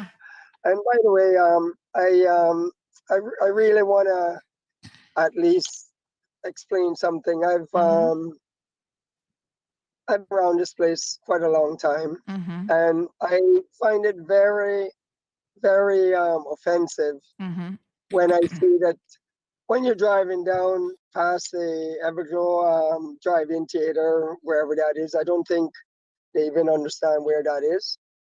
But my point is, you have police, when they got these young police training and looking to get tickets and do stuff, that is the training ground for these young policemen to go. And you have these foreign officers will go there with the local police, young policemen or women. And we're talking about coming down a hill leading to a 50-mile zone. And it happened to me because I was coming down and I figured, okay, well, it's, tradition. You're coming down the hill. You're leaving at 25. You see the 50 miles. As long as I can see the 50 miles, I know, by Monday, I can start picking it up 30 miles, 35 miles. They're actually down there on 1 foot away from the 50-mile zone and saying, no, you cannot be speeding until you hit that 50 mile. You're not supposed to be doing nothing more than 25. And they have a radar on you coming down from driving to the other side. And I find that to be very ignorant because, as I said, the young policemen and women, most of them are always Caymanians, and they're the ones that have to live with the people. And I question them all the time. Why don't they make the foreign officer come and give that ticket and face the people to explain to me why? Lord have mercy. But I mean, should it matter, or police officers, because 5 o'clock in the morning, catching the bus or trying to take I kids do to have school, another and they caller have on hold. nothing better to do than to try to ticket people coming down the hill, leading. All right, let me ask you a question, right? I want you to think about this because this is actually quite a good topic, but we do have another caller who's patiently waiting. If you're saying that Caymanians are not able to even issue tickets because they're conflicted because they've got to issue a ticket against their own Caymanians, does that not lead into the argument of why we always had foreigners for the last umpteenth years leading our police force? And their argument is we can't hire Caymanians in the police force because that person's going to be their grand, his sister, brother, mother, right, nephew. And this one going to be connected to, you know. Miss Sandra, listen good. I'm saying what I noticed is that they use it as a training ground. Like they know for a fact. I even said to the young officer, I said, listen, why don't you guys go up towards breakers when you see the trucks driving 80 miles an hour, which they always doing? I said, you don't even, nobody has to question you when you stop them.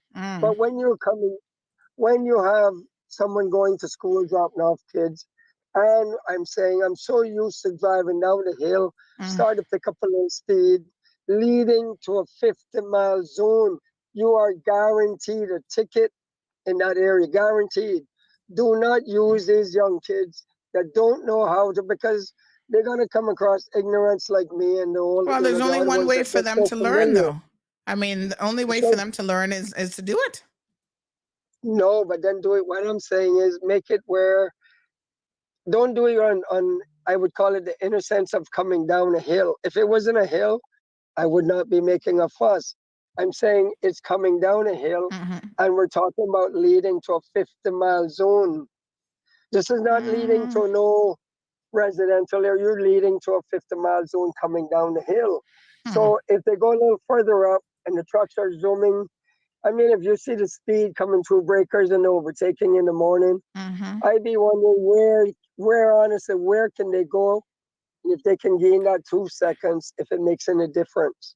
So I'm just saying that it comes a time that they got to realize, don't be putting these young people in the position where they're just looking. I'm saying it, I feel so bad because I'm saying now, you know, that could be their mother, their father, or anybody else, because they're doing it not for the sake of helping to speed, or they're not looking for speeders at that point. What they're looking for is just to get tickets. And it's unfortunate that you can't get a ticket if you're not speeding. But you can't get a ticket if you're not speeding. But leave me there. We do have another caller who's been patiently waiting. But if you're coming down a hill, Sandra, from 25 leading into a 50 mile, when you see the 50 mile, are you going to stay at that exact speed until you pass the 50 mile? Sir. Or are you going to start That's how speed limits work. Thanks for the call. Appreciate it. Okay. All right, my dear. All right, we've got another caller in the main line. Good morning, caller. Welcome to the program. Good morning, Sandy. Boy, listen, he trying to argue that speed thing, and listen, you know what the point is he's trying to make is I think it's like when you're in Miami and you go on to the on ramp, you can't wait until you get to the on ramp to speed up, because you know the other cars are doing a lot faster. You're gonna get hit. So I think but you could never, if you somehow are coming on the speed ramp, on the on ramp, right? And you're exceeding the speed limit of the entire intersection, something wrong. I would say. I mean, you better don't be doing 30 miles an hour when you're going on to that speed around, when you're going onto that on ramp on us. You're building up. I mean, I understand the concept of building up what speed. He was trying to say, I think what he was trying to say, he's trying to build up the speed instead of waiting to get 50 and then go from 25 and stump his foot on the gas and go up there. I think what they should have. This is not an on ramp, so it's a I straight know, single but what road. That, by the way, although it's not a residential area, there's still people who walking up and down the road all the time. And I understand that too, but they should have at least, if you're doing 25 miles an hour, they should have, okay, if I'm not sure how the traffic law states, but if you use 25 miles an hour, if you have at least 100 yards or 50 yards to increase that speed up to 50 miles an hour. You see what I'm saying? So you should have that 50-yard cushion. Now, if he's a quarter mile away and trying to speed up, that's something different. But if you're 50 yards away from that 50 miles an hour zone, you should have enough time to increase, because most of the time when your car burns gas, it's got full acceleration. I don't know, honey child. I've never seen anybody have an issue with doing the speed limit in a particular zone. I have issues because I have a heavy foot. But I mean, you got lead foot. Yeah, my lead foot and a V8 engine. But one of the things I would call in for Sandy is that they're talking about the alternative bypass and everything else on West Bay Road. At least you have two ways of getting in and out of West Bay, at least until you get to the bridge, the toll booth bridge. They don't have nowhere coming out of Bordentown. If there's an accident at Northwood, you're stuck. If there's an accident before Savannah, you're stuck. There's no way out. Actually, matter of fact, if you have an accident before Northwood, you can kind of sneak through Northwood and come out by the other little one of the road there. But the fact of the matter is, there's nothing going towards Bordentown. Everything is going towards Bordentown, right? Because no one can afford South Sound. No one can afford Patrick's Island or whatever the case may be. Land's not cheap on the west side anymore, right? And I keep on saying they're pushing the locals to the Aborigines to the east, because nobody can afford the west side anymore. You understand? And the other thing that I have to say, so much for the environmentalists. If there's so much of the environmentalists with the mangroves and everything else, what about the carbon footprint allowing so many cars to come into Cayman? Why they ain't jumping on that? Because if you're so much talking about protecting the environment, the carbon footprint is the exact same thing. If you're going to allow 25 to 30 cars to 50 cars sitting on the port, 100 cars a week sitting on the port to come in, right? And they're allowing these cars to come in. One home has about 4 or 5 cars for 2 people. You know, and it's kind of hard, because when you're talking about environment, you're talking about you don't pick and, like you said, you do not pick and choose the battles that you think you could win because it's convenient. You know what I'm saying? It's just like, okay, yes, you're gonna have all these. And the other thing is about feeding the cats and the chickens. What happened to agriculture? Why they ain't going picking up these wild animals and putting out the cage and doing their job? Yeah. I mean, I just find it so interesting that people have a lot of time to obsess about this $500,000 situation, which again, it was taken out of complete context and blown out of proportion. But yet those same people can't find the energy to go and adopt a chicken, go and set up their own little miniature home. But you see, no, they don't want the mess in their yard, right? This is how it is. They want the chickens roaming free and messing up everybody else's yard and public spaces. And they don't want to think about the irresponsibility of continuing to encourage the chicken population to grow instead of reining it in. But you see, where that a previous caller called in and said his mother's getting the eggs and this and that. Yeah, the eggs is going up to the $18 for a 12 pack or whatever the case may be. So what the locals are doing, they use their own resources and say, you know what, I'm not paying for eggs when I could get eggs for free. Of course. So if you feed these chickens that wild, think about it. And there was a time when we would grab the chickens and feather them, and that was dinner too.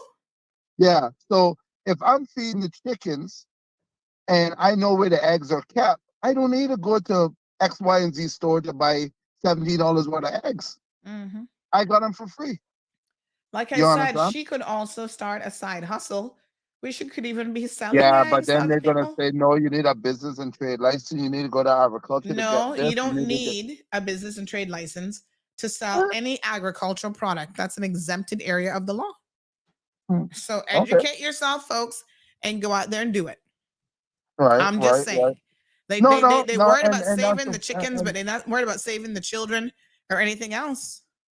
No, they just want you to, I mean, if they could relieve, and that's the other thing too. A lot of the people that's on NAU and stuff like that, if they were doing this and getting the eggs and going out and selling, I know this lady when I used to work at Hurley's, she used to bring in pure local eggs, and she would bring in like 5 to 10 dozen or 15, 20 dozen eggs, and by the time she got to Hurley's, it was done. She was out of eggs. People, by the time she get people by her door, she never got a chance to sell the eggs around it because people by her car door, you got pack eggs? I need this. I need this. Yeah. And she was by the farmer's market, a Jamaican lady, and she grew her own stuff. She got her own eggs. You know, and I don't understand why is it they call people some of these countries third world, but they get the most resources from these third world countries.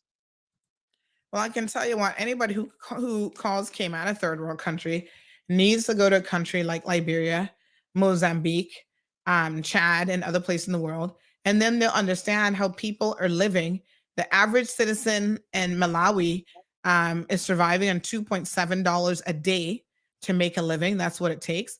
A citizen of Haiti is under $5. The average citizen in the US is $164. I don't know what the numbers are for Cayman, but I can tell you it is nowhere near $2.70 or $5. But you see, the thing is, the government suppresses the country of those third world countries to get more value from the resources that's in the country. Like you talk about Africa and all of these other places, you get gold, you get oil, you get uranium, you get all of these stuff from these countries, and you get diamonds.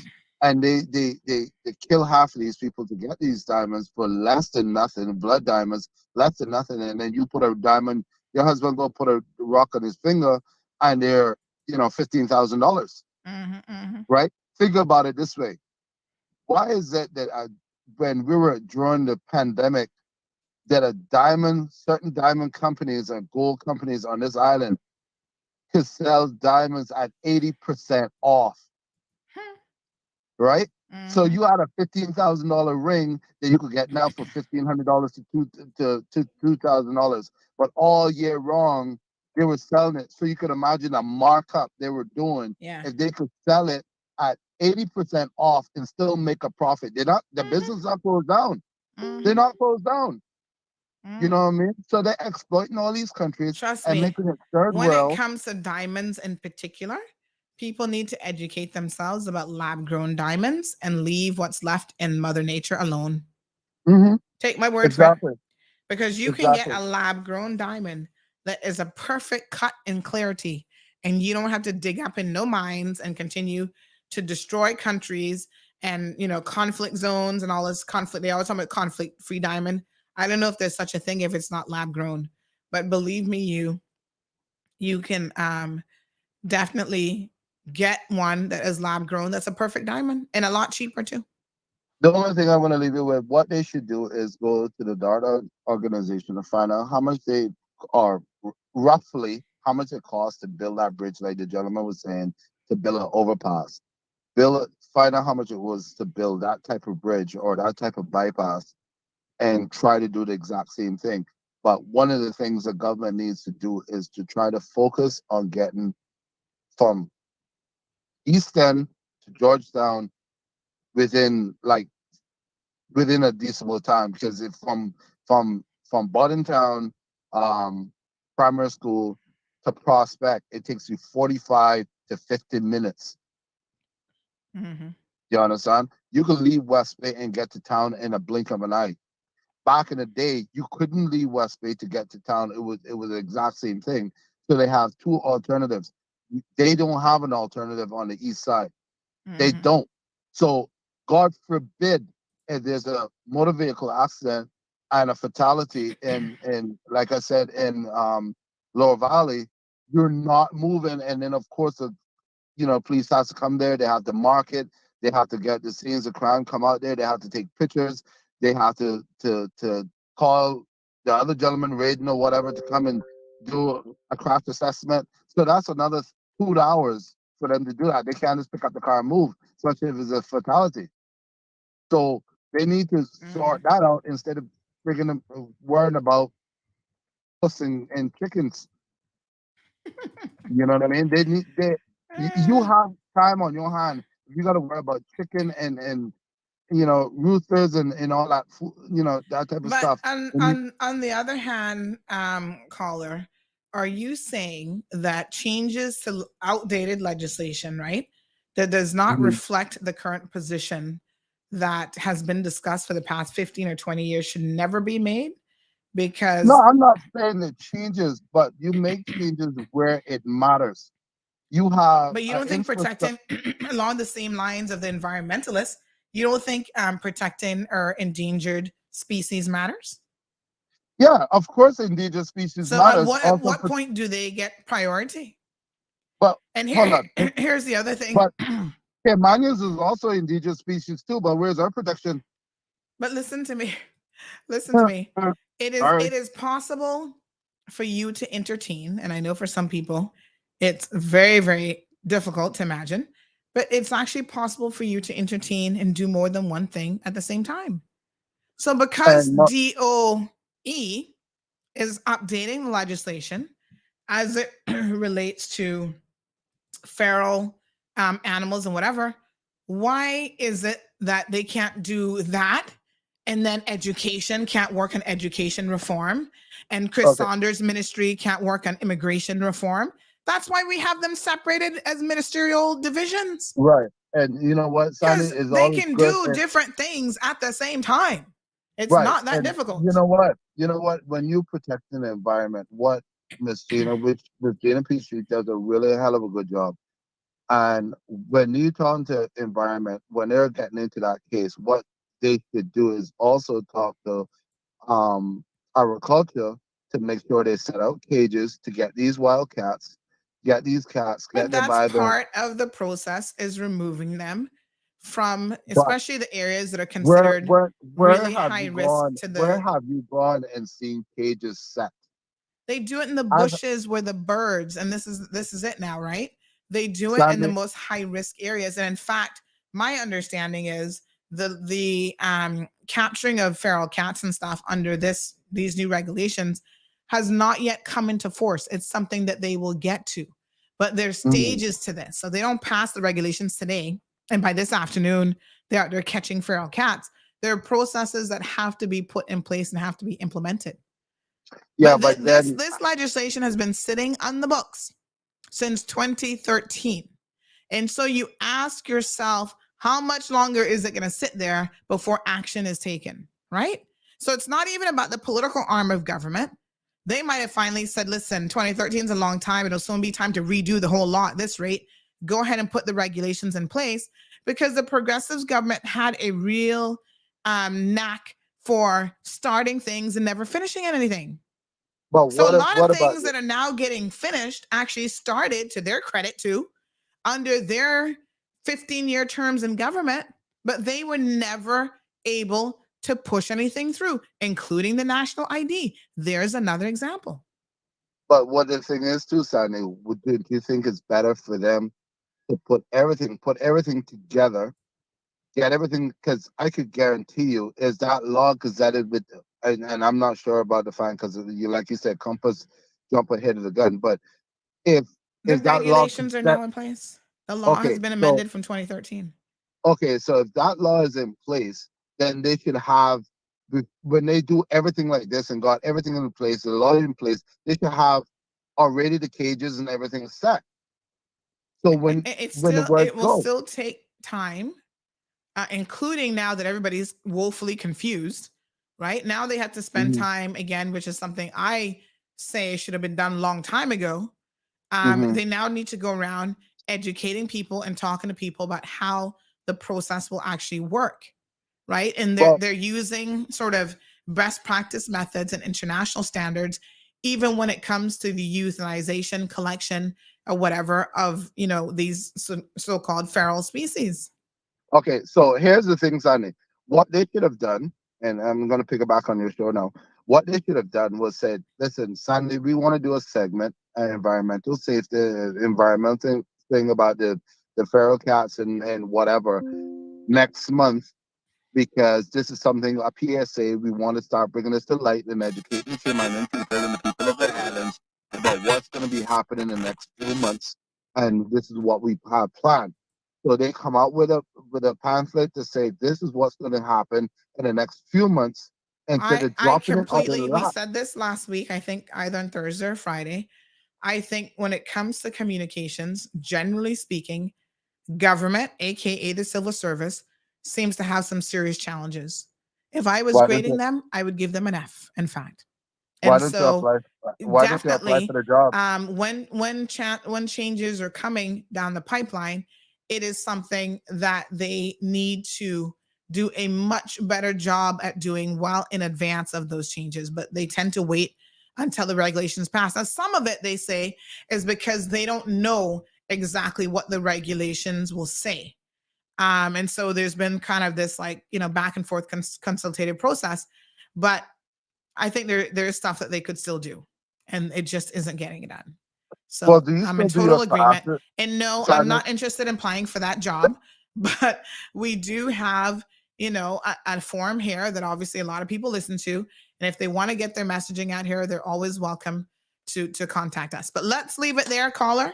Yeah, not a problem. I appreciate it. So lots of thoughts there. 936 Bobo is the telephone number if you wish to call in.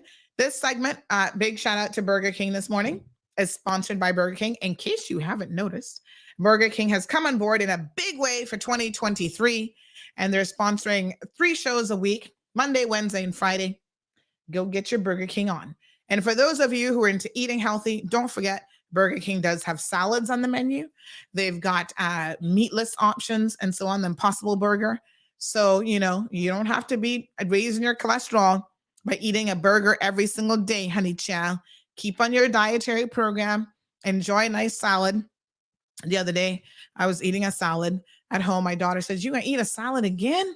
She's like, "You sure do love salads." I had to chuckle. And I said, "Yes, actually, I do love salads." But anyway, there you have it. Jonathan says environmentalists would change their mind quickly about mangroves when that big bag of cash hits the table. I don't know anything about that. Wanda says cost prohibitive versus destruction of the environment, which is more important. Well, Wanda, when I say cost prohibitive, I mean cost prohibitive where it doesn't get done at all. That's what when I say cost prohibitive, that's what I mean. So we do nothing and we wait another 20 years. And then the traffic situation for people who live in the Eastern districts continues to compound, which, by the way, the Eastern districts, as the caller pointed out, is the largest growing districts. And that has been the case for some 15, 20 years now. So we see the population growth happening, Savannah outwards, right? And we have nothing to address it but a singular road that if you have an accident on, you have no way, that includes emergency vehicles, to get in and out of the Eastern districts. That is a problem. So you decide. You don't want the East-West arterial, none at all, or you want it, and we have to make some concessions. And again, y'all are talking about the environmental impact, but how many of you know what the environmental impact is going to be? Why don't we read the expert reports and listen to those individuals? How many of you have done that? Well, that's what the EIA is all about. And that's why it's really, really important for us to understand the terms and conditions of the EIA. And for the record, as far as I know, Ms. Gina Petrie can certainly tell us when she's on the program herself, she does not object to the East-West arterial in principle, not at all. It's about, let's see what mitigating, factors, again, based on expert reports, not on what Johnny come lately and all of us think that we know, but what mitigating factors or, systems or measures or whatever can be put in place, best practices when it comes to protecting the environment. So Damien says not even a $500 fine for littering. I think it is actually $500, but then again, it needs to be more. Jim says, what about feeding cats on private property? Not your own, but someone else's. Are you feeding it with them? Because you're probably trespassing and have greater concerns than just feeding the cats. So if you come on my property and you're feeding cats or chickens on my property and I've not given you permission to do so, that would be, from a criminal perspective, your greater concern. Not feeding the thing, but actually trespassing on somebody else's property. Because how do you know that they want you feeding stuff on their property? But again, I mean, I think we've really taken this conversation about these chickens and thing so overboard. And I wish that each and every one of you who've had the energy to obsess about this and talk about it would have this same kind of energy for protecting your children. The discussions that we've had on this program, I've not seen 75% of you jump on a bandwagon and talk about child safety and protection measures that should be in every single school and child-based organization. You know, when we talk about child molestation and abuse, you know, issues with people who have drugs and then go on to have other issues as a result of that. I wish y'all had that kind of energy. You spent more time talking about chicken, fowl, cock, cats, puss, whatever name you want to call it by, than you have on any other topic. That's why I say that you all are majoring in the minor. And it's not even that. I mean, what is the damn obsession? It's like it's nothing else to talk about. Really? No, sir. So Everton says that these chickens lay quite a bit of eggs. And when they start to hatch those chickens, it'll be a big problem. The same thing happened in Miami or Florida in general. You mean people are going on collecting the eggs? So I don't know, but you know, if you want to have a little farm on your if you want to have a little farm on your own yard, knock yourself out, do it. And stop complaining about the damn chickens. Go and adopt a chicken. Miss Darlene says, sorry, I don't think the caller's making sense about the tickets. Michael, on the other hand, says that there's a blind man going downhill. Key man not got no hills. Just try to maintain 25 in that spot. I dare you. Well, Michael, I couldn't tell you the last time I got a ticket. I think I've only ever gotten 2 tickets in my entire life. And one might have been in Cayman. One was in Tampa on my wedding day, which I should have been a bad omen from then. But anyway, not this current wedding, honey child. But yes, I mean, Cayman being what it is, I always try to not have a lead foot. When I first moved back from the States, it was challenging because I was used to interstate driving and doing a certain amount of, you know, so I used to get pulled over, and I used to actually at the time live all the way out in Cayman Kai. Child, I used to be like a little speed demon, and the officers would pull me over and says, ma'am, you got to slow down now. You're no longer living in Tampa. This is not I-95 or I-275, whatever the heck it was. Slow down. And every single modern day car has speed control. What's it called? What's the control thing called in your car again? Oh gosh, what is it called? No, it's cruise control. There we go. Every modern day car has cruise control. Activate the cruise control and you don't have to worry about your lead foot. You put 25 on the cruise control, it ain't going to go to 26 without you making an adjustment. Simple as that. Use the technology that has been built into cars for the past 20 years. Everton says this is what we have when we're trying to get on the beltway. We have a merging lane before you get into the fast lane. You have to merge in the beltway.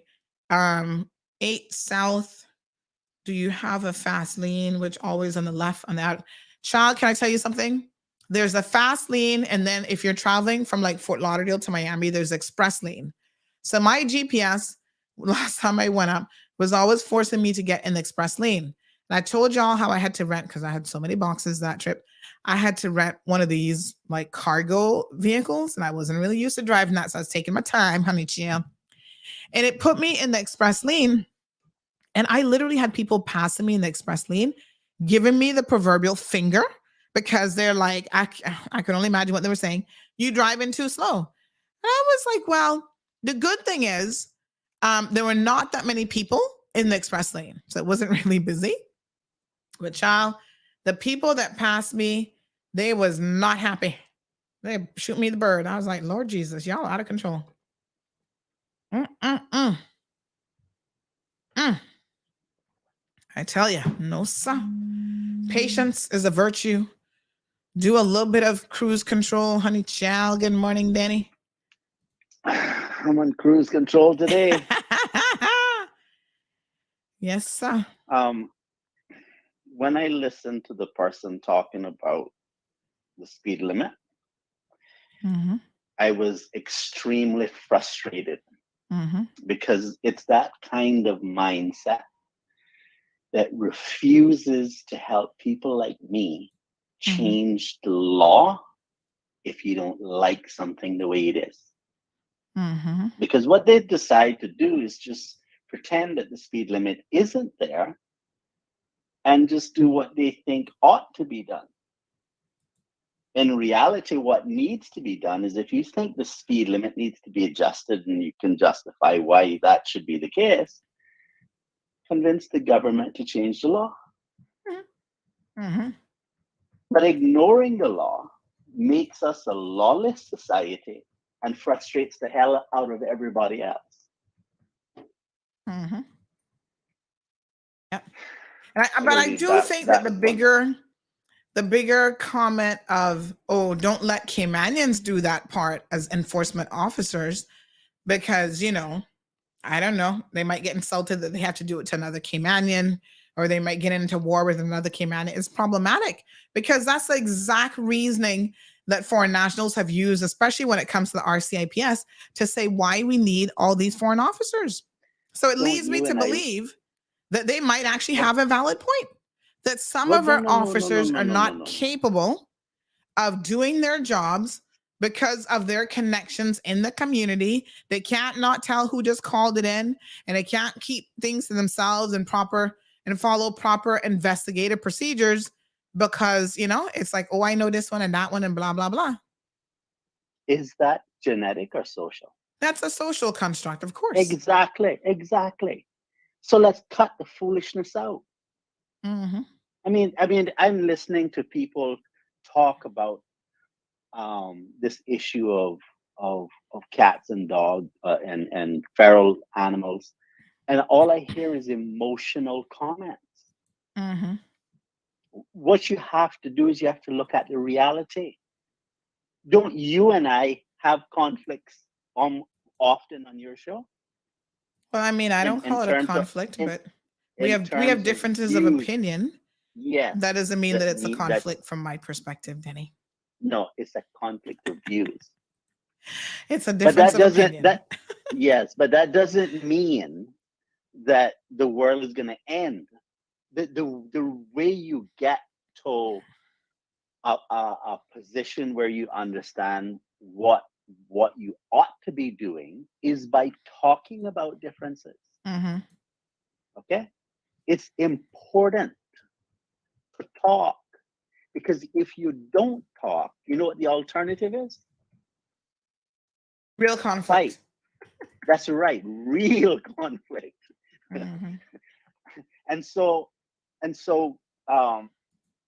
the point that I'm trying to get at is we shouldn't just ignore when we see something that we think ought to be different. We shouldn't just ignore it. What we should do is have a conversation about it, come to a clear understanding of what the pros and cons of a particular issue happen to be, and come up with a policy about how you move forward. But to not put any effort into changing the things that you think is wrong about society, and then just ignoring the law in relation to them, like, you know, people say, I'm just going to feed the chickens anyhow. How does that provide us with a solution?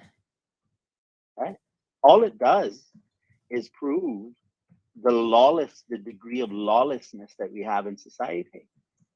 Some of my greatest conflicts is with people who are in government.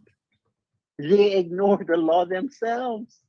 And so I say, well, I don't think you should do that. What I think you should do is, if you think the law needs to be worded differently, let's talk about why it needs to be worded differently and do something about it. But what they do, and because I'll give you an example. The commissioner of police, he ignores certain aspects of the firearms law when it's convenient to him. Mm-hmm.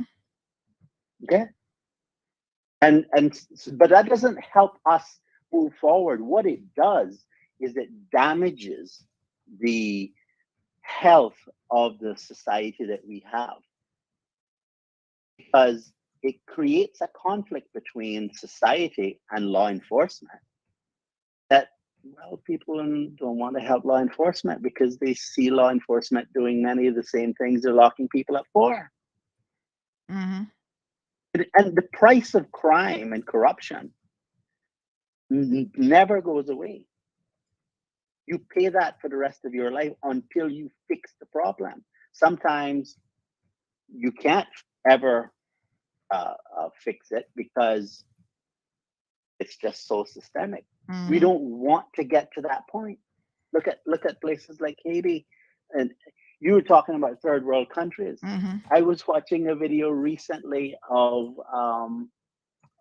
people in Africa who, when they try to move from one city major place to another major place, they would take a boat down the river, and some of these people would have to sit on the boat for over a month because there is layers and layers of corruption that you have to pay before you get the fuel you need to get down the river, and so forth.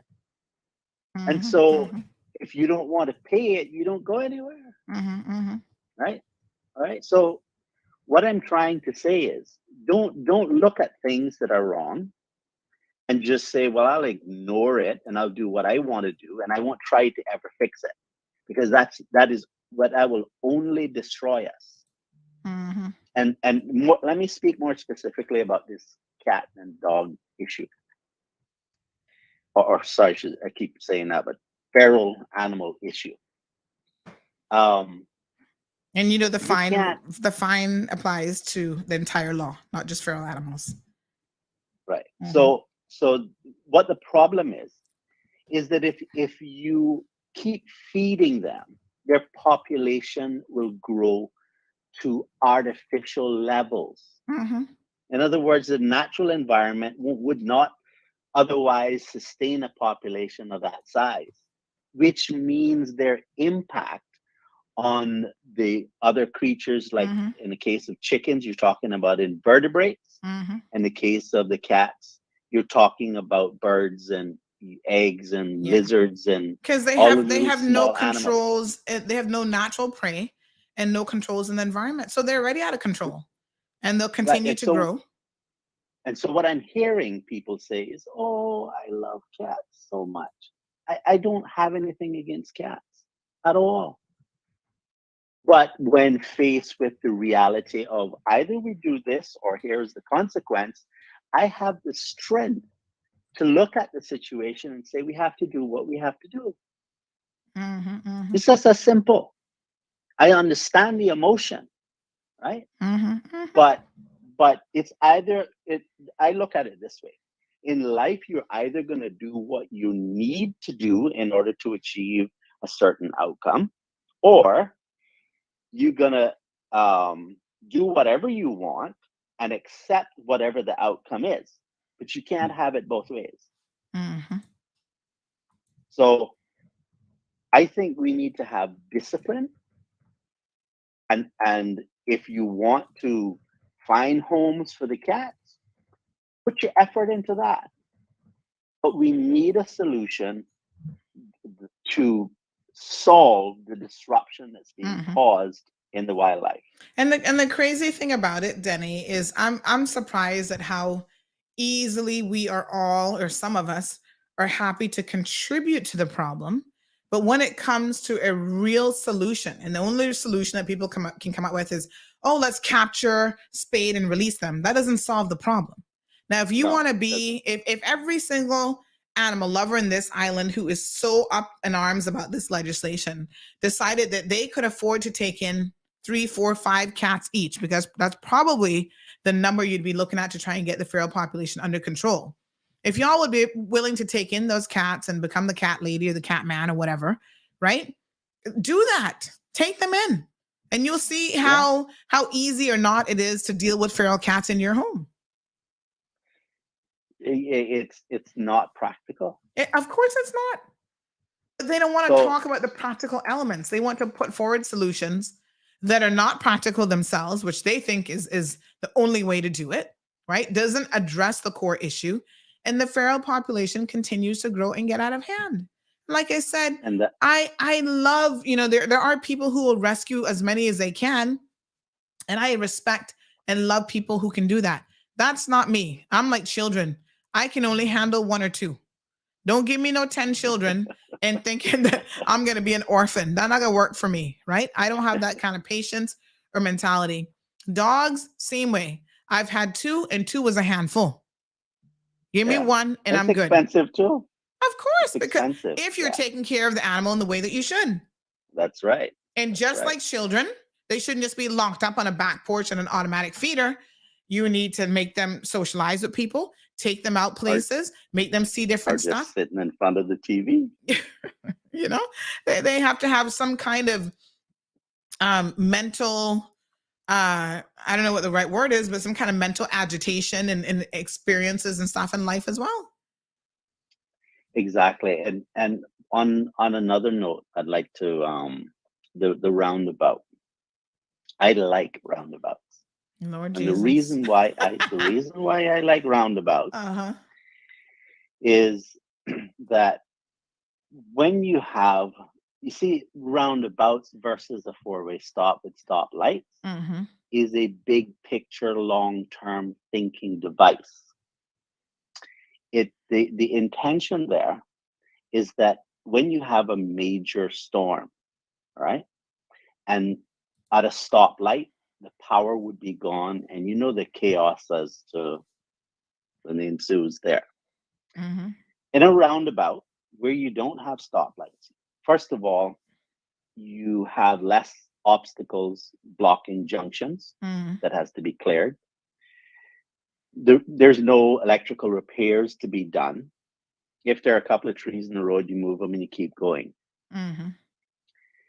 But yes, you have to think a little differently when you go in a roundabout.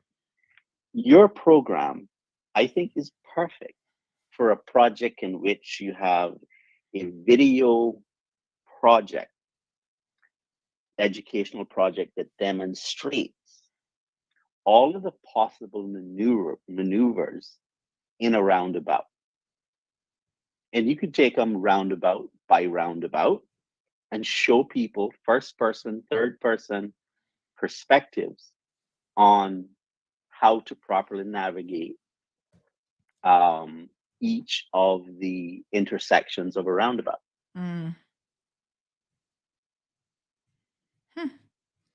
I'll pass that suggestion on to the NRA. All right. That's my contribution. Thank you. Appreciate it. 936 folks. Bobo is the telephone number. Feel free to call in. All right. Well, we're certainly making some headway through a number of different topics here today. And Jim says, not all of us who are up in arms about the cat situation don't care about these other issues. Well, I didn't say all of you. I said a lot of you have spent a lot of energy on this topic, and I've not seen that same kind of energy from those same folks on very many other topics, unfortunately. That's actually what I said. So listen, over the weekend, a gentleman lost his life, unfortunately. It looks like he probably just died from natural causes. They found him in his boat. There was a number of rumors in circulation about what had happened to him and how he'd ended up there. And I had people messaging me, oh, this is circulating around Cayman Brac and this and that. We did the responsible thing. We reached out to the RCIPS for a comment. The RCIPS, my apologies, confirmed that there was, in their opinion, nothing suspicious about his death. Of course, a proper post-mortem examination would be carried out to determine the actual cause of death, but they had no reasons to believe that there was any suspicion of a crime having been committed.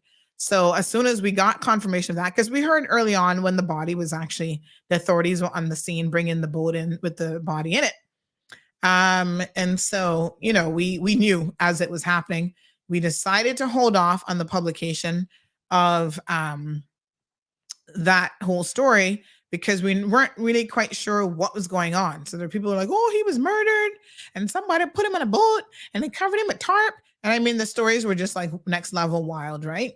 So they sounded wild at the time, and we decided to just wait, just hold off, and let the truth sort of flush its way out.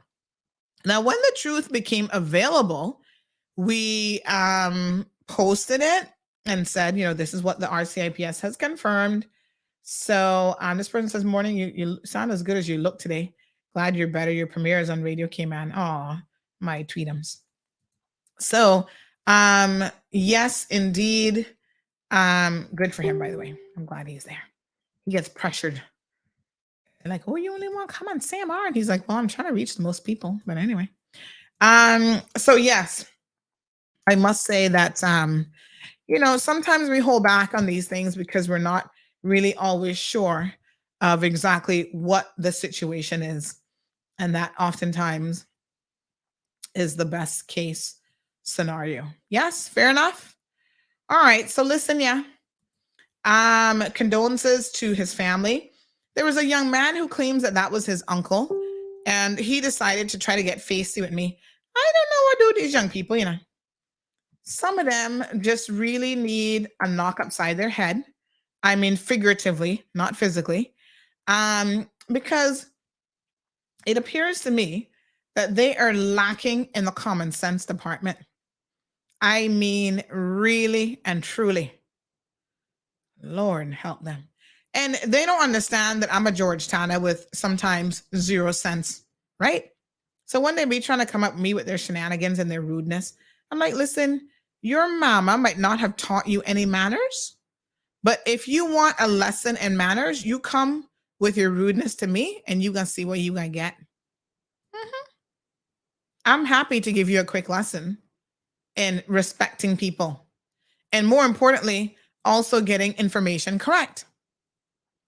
So he was cussing Karen on about how, oh, we said this, not about his uncle. And I'm like, actually, we didn't say any of that stuff. I don't even know. The only thing that I could figure is the young man doesn't actually know how to read. You know, and so he thought we said something that we totally didn't say.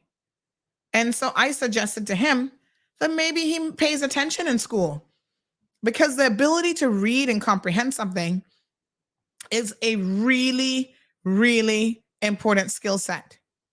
Okay?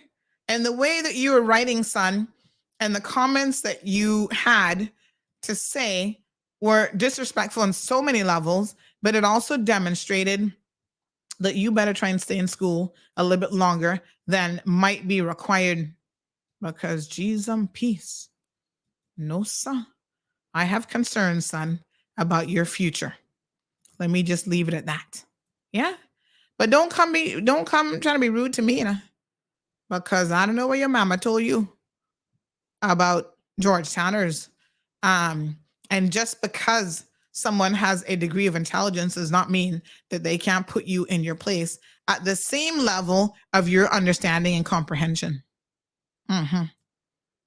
And so in my private messages, he was trying to come at me all kind of sideways, and I put him in his place. I said, son, get a life, go back to school, stay in school, learn how to read, and you know, come off my page, because I'm not going to entertain you. And I wasn't as nice as that, I must say. All right, moving along. He got his little 15 minutes of fame. This person says, morning, Sandra. Do you know anywhere that delivers COVID tests to your home? I tried the Bento app, but the pharmacy they have listed does not do deliveries. Thanks. No, actually. I don't know. I mean, some of the pharmacies do offer delivery service. So I would say, generally speaking, maybe try them, but I don't know specifically if they would deliver just a prescribed medication or if COVID tests could be involved in that. Mm-hmm. So, oh my God. All right. So, Lord Jesus, somebody sent us a vehicle over the weekend that was parked on Marina Drive. Y'all need to get it together now. These derelict vehicles and stuff, I mean, y'all need to get it together. So they had this car there for months. And oh my gosh, someone just messaged me at 8:53 this morning. Lord Jesus, take the wheel. I have to pray on a daily basis because, you know, if I don't pray, I'm going to cuss. Truth be known. So I'm trying not to cuss. So I resort to prayers, but I tell you what, even the praying is being exhausted. Wow. So we posted a photo over the weekend of a vehicle that was parked on Marina Drive. So the person said, "Dear CMR, someone parked their car that's broken down. I hear from the tenants from like last October last year outside of our yard on Marina Drive. Could you please post for me on your page and ask them to move their car before it gets towed away to where the authorities advise? We want to clean the area and keep the surroundings of the house clean. Many thanks for your help." Well, it's a BMW, and I'm beginning to wonder if these people don't actually want this vehicle. That's a legit question. Because somebody else just messaged me now this morning and said, quite shockingly, Sandy, guess what? They have moved this car now.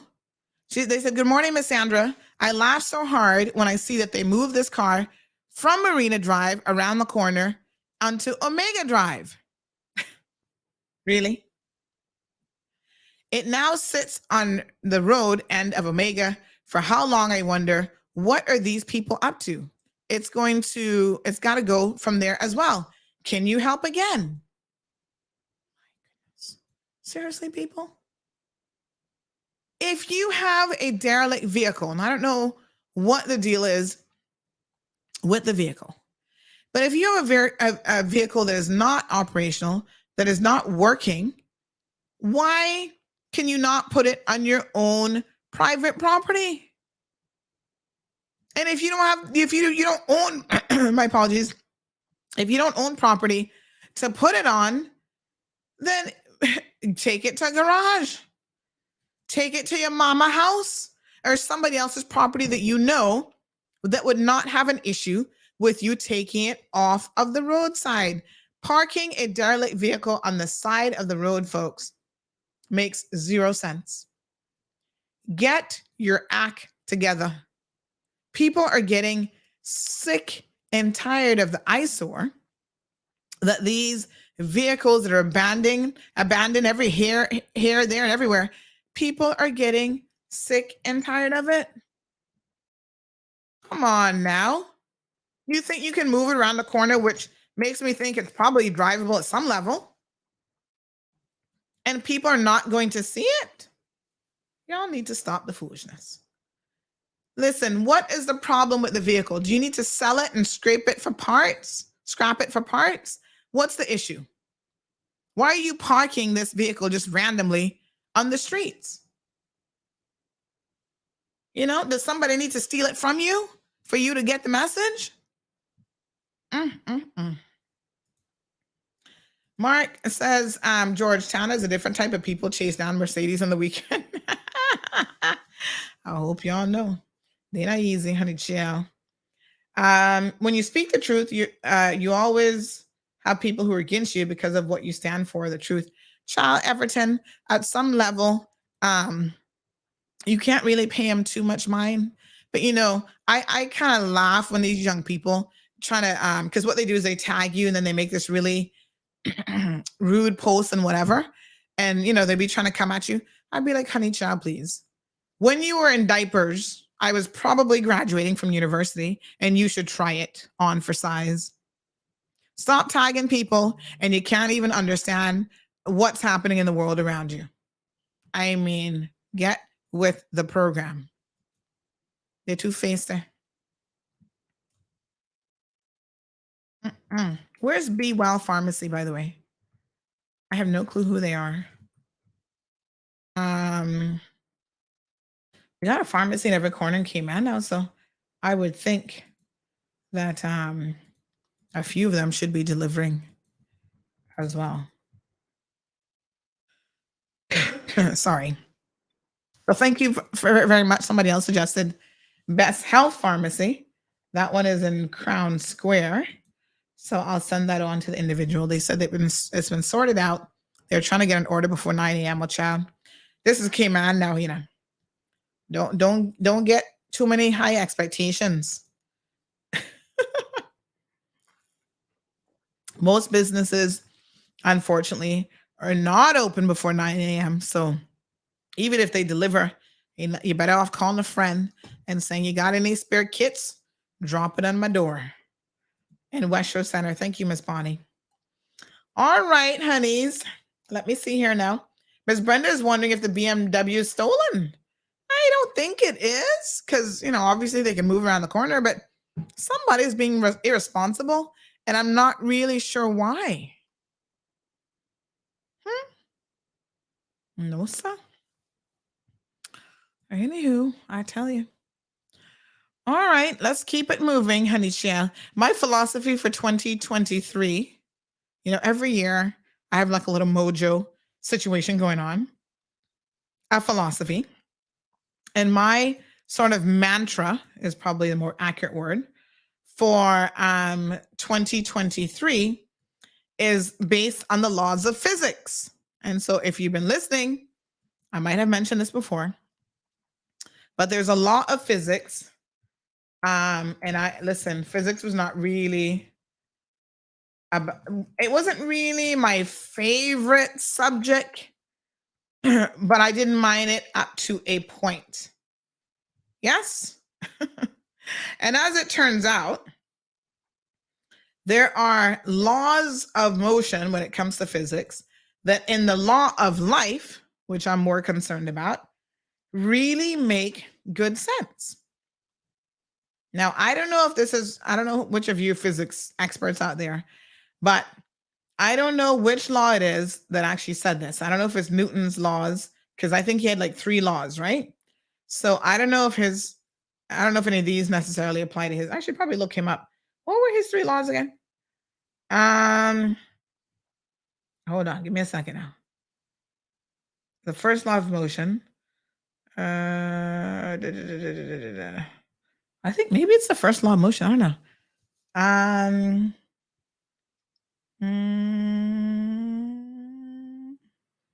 Anybody remember Newton's laws of physics? I have no clue. But anyway, so this is a law somewhere in physics. Like I said, I don't know if it's Newton or Isaac Newton. He was really on top of things.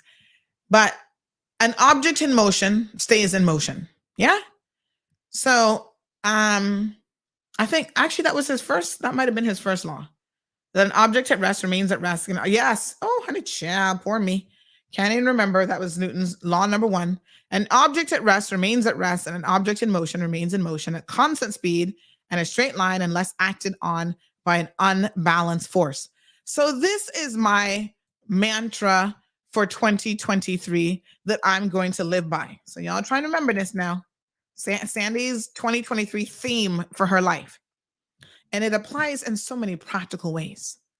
So the section that I'm most concerned about is the second part of it, which says an object in motion remains in motion. So get up and get moving. This is true of my 50 by 50 plan. This is true of, you're trying to exercise, get up and start moving. This is true of life goals. You want to get something done? You want to do something with your life? Fantastic. Get started. Because you get the motion going, you're going to stay in motion. When you're an object at rest, it is woefully easy to remain in that position. Mm-hmm. So just keep it moving, honey child. That's the layman's part. That's just how I say it very simply. Keep it moving, right? Address something. You don't get stuck in a discussion or in dialogue forever. Just keep it moving. Let's move on, right? You're trying to achieve your little goals. You have goal number 1. Well, maybe you failed at something. Pick up the pieces and keep moving. Because the forward movement, the try and try and try again kind of mentality is what will reap you benefits in the long term. Don't stay stuck in any one place. Mm-hmm.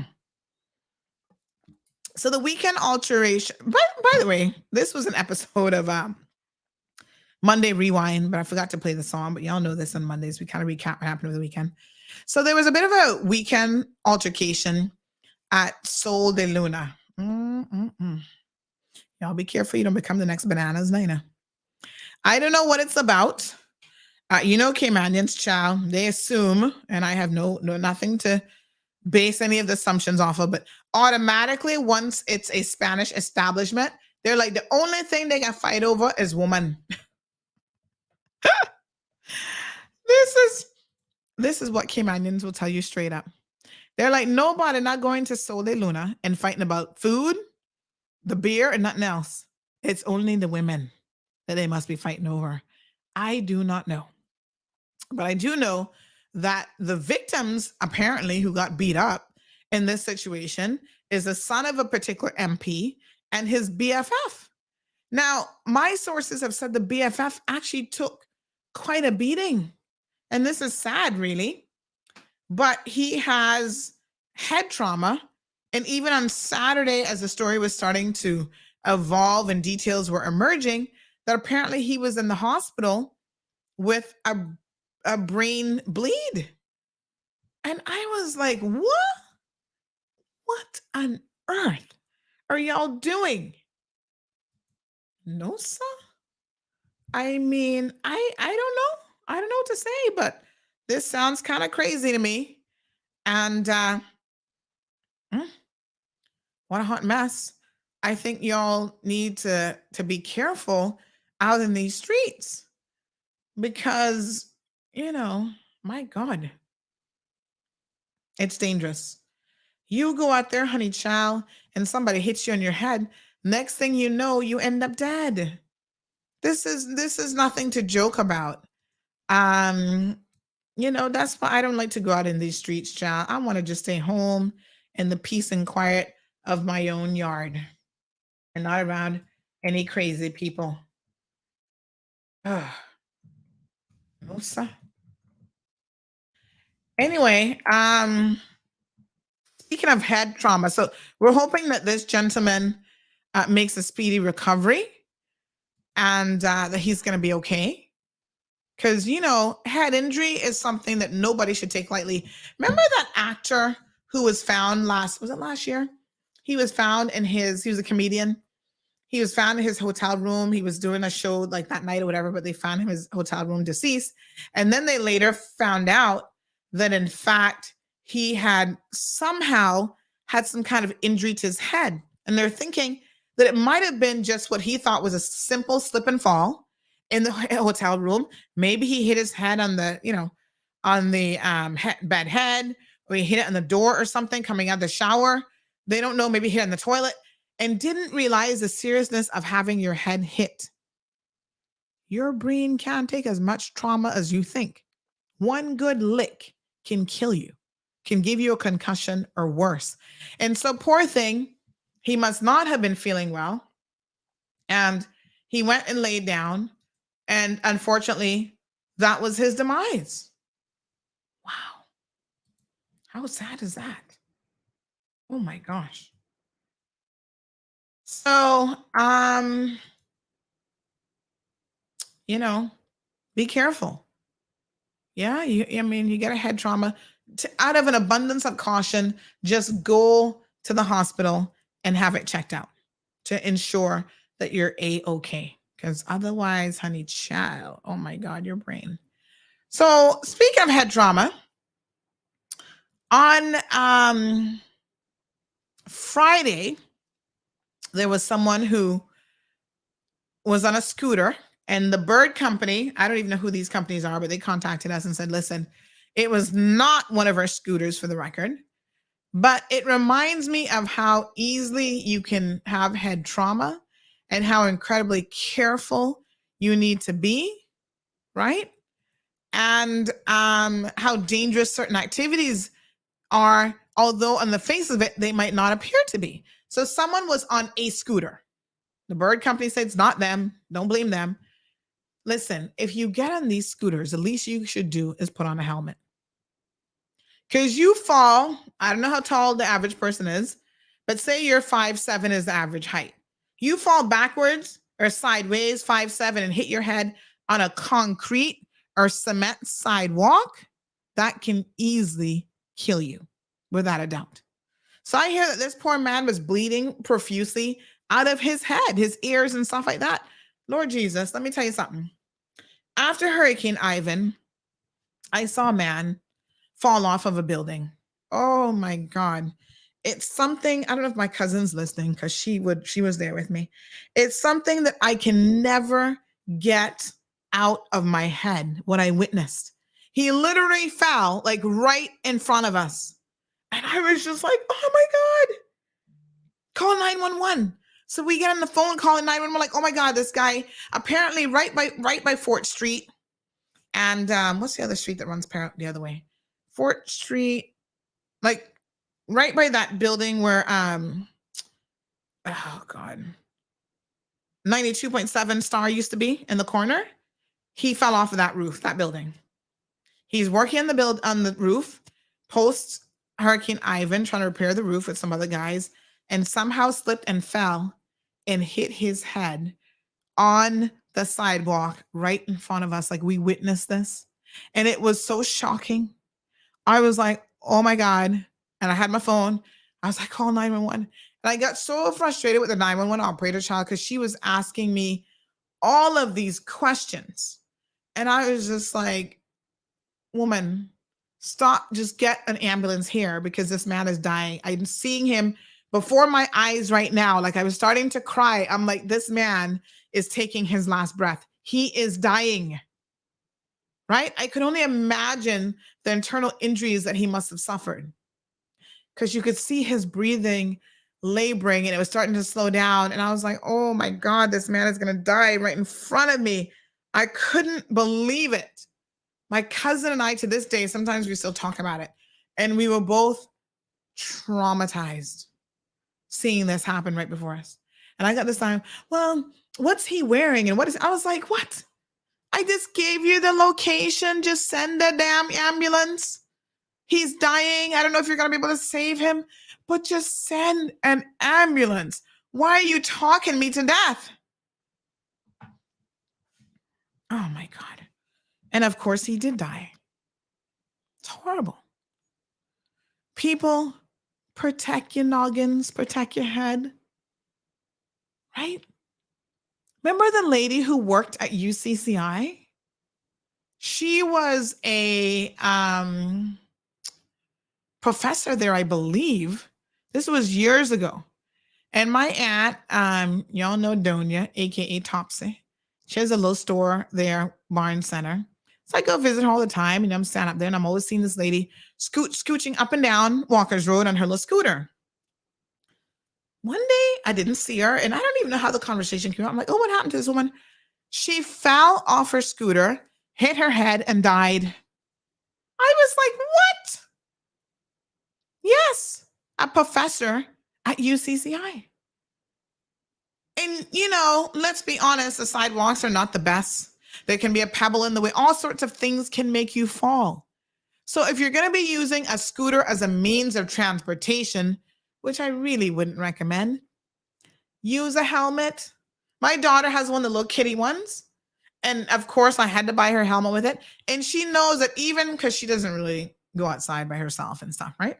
But she knows that even if she's scooting around our house, which is where the scooter gets used from one room to the next, put on your helmet because the floor is concrete It's tile floor. You fall and you hit your head. Yes, you can get some serious damage. And there have been other instances of people who've fallen, running and tripped and fall in a concrete parking block or whatever, and it kills people. I'm just saying. Scooters can go, how many miles per hour do those little things scoot anyway? They can go relatively fastish as scooters go. The ones that are motor and stuff, not the little foot pedal ones. Remember that Segway business? I don't think they're in business anymore, right? I haven't seen them in a while. But they were doing Segway tours. I saw that happen as well in front of me on West Bay Strip down by Locale building.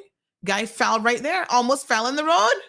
He could have gotten ran over. I'm like, this is such a dangerous, oh my God. Talk about the liability insurance that you would need. At least I think they made them wear helmets, but it should be mandatory. And someone said to me that, Sandy, in other jurisdictions, there is a mandatory requirement, and some places have actually gotten rid of these scooters because people are not wearing helmets. And so it has created, a lot of injuries and that sort of thing. So someone actually said to me that, in some jurisdictions, they've actually gotten rid of these scooters because of this type of situation. And people are just scooting along. They don't have very much space for your feet. You can easily lose your balance. And so please, I'm begging y'all to be careful, because you are taking your life potentially in your own hands or somebody else's hand, to be quite honest and frank about it.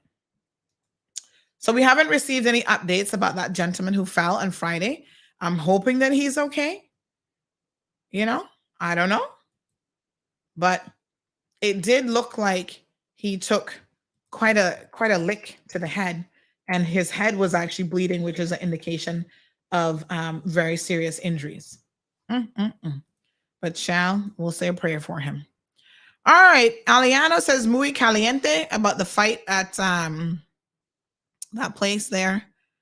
What's the name of the place again? Sol de Luna. Bob Saget. Thank you, John.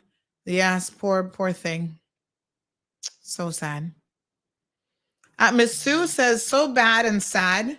We were all safe years ago to go out when young, to now are young people who want to go out with friends to try and enjoy themselves, not safe at all. Well, unfortunately, it is the very young people who are causing the problems.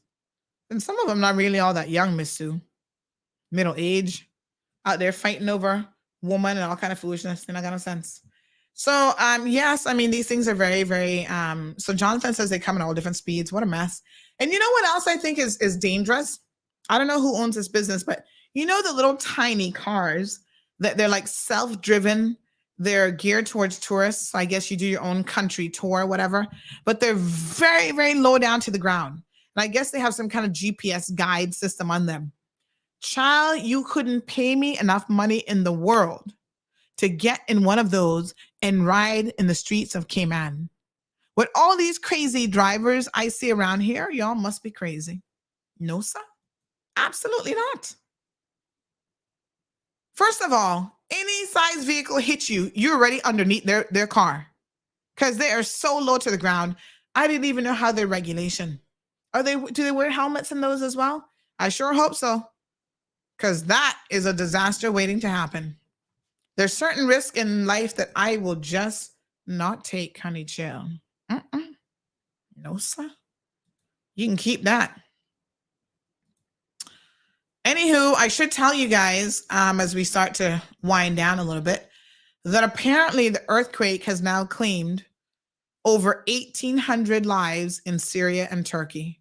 Thanks, Renee, for putting up the story on CMR. Oh, those poor people. What was the magnitude of our earthquake that we had back in 2019? Wasn't that about a 7.8 as well? But child, we were so fortunate. Not a single loss of life and no substantial damage to any buildings or anything. So this earthquake struck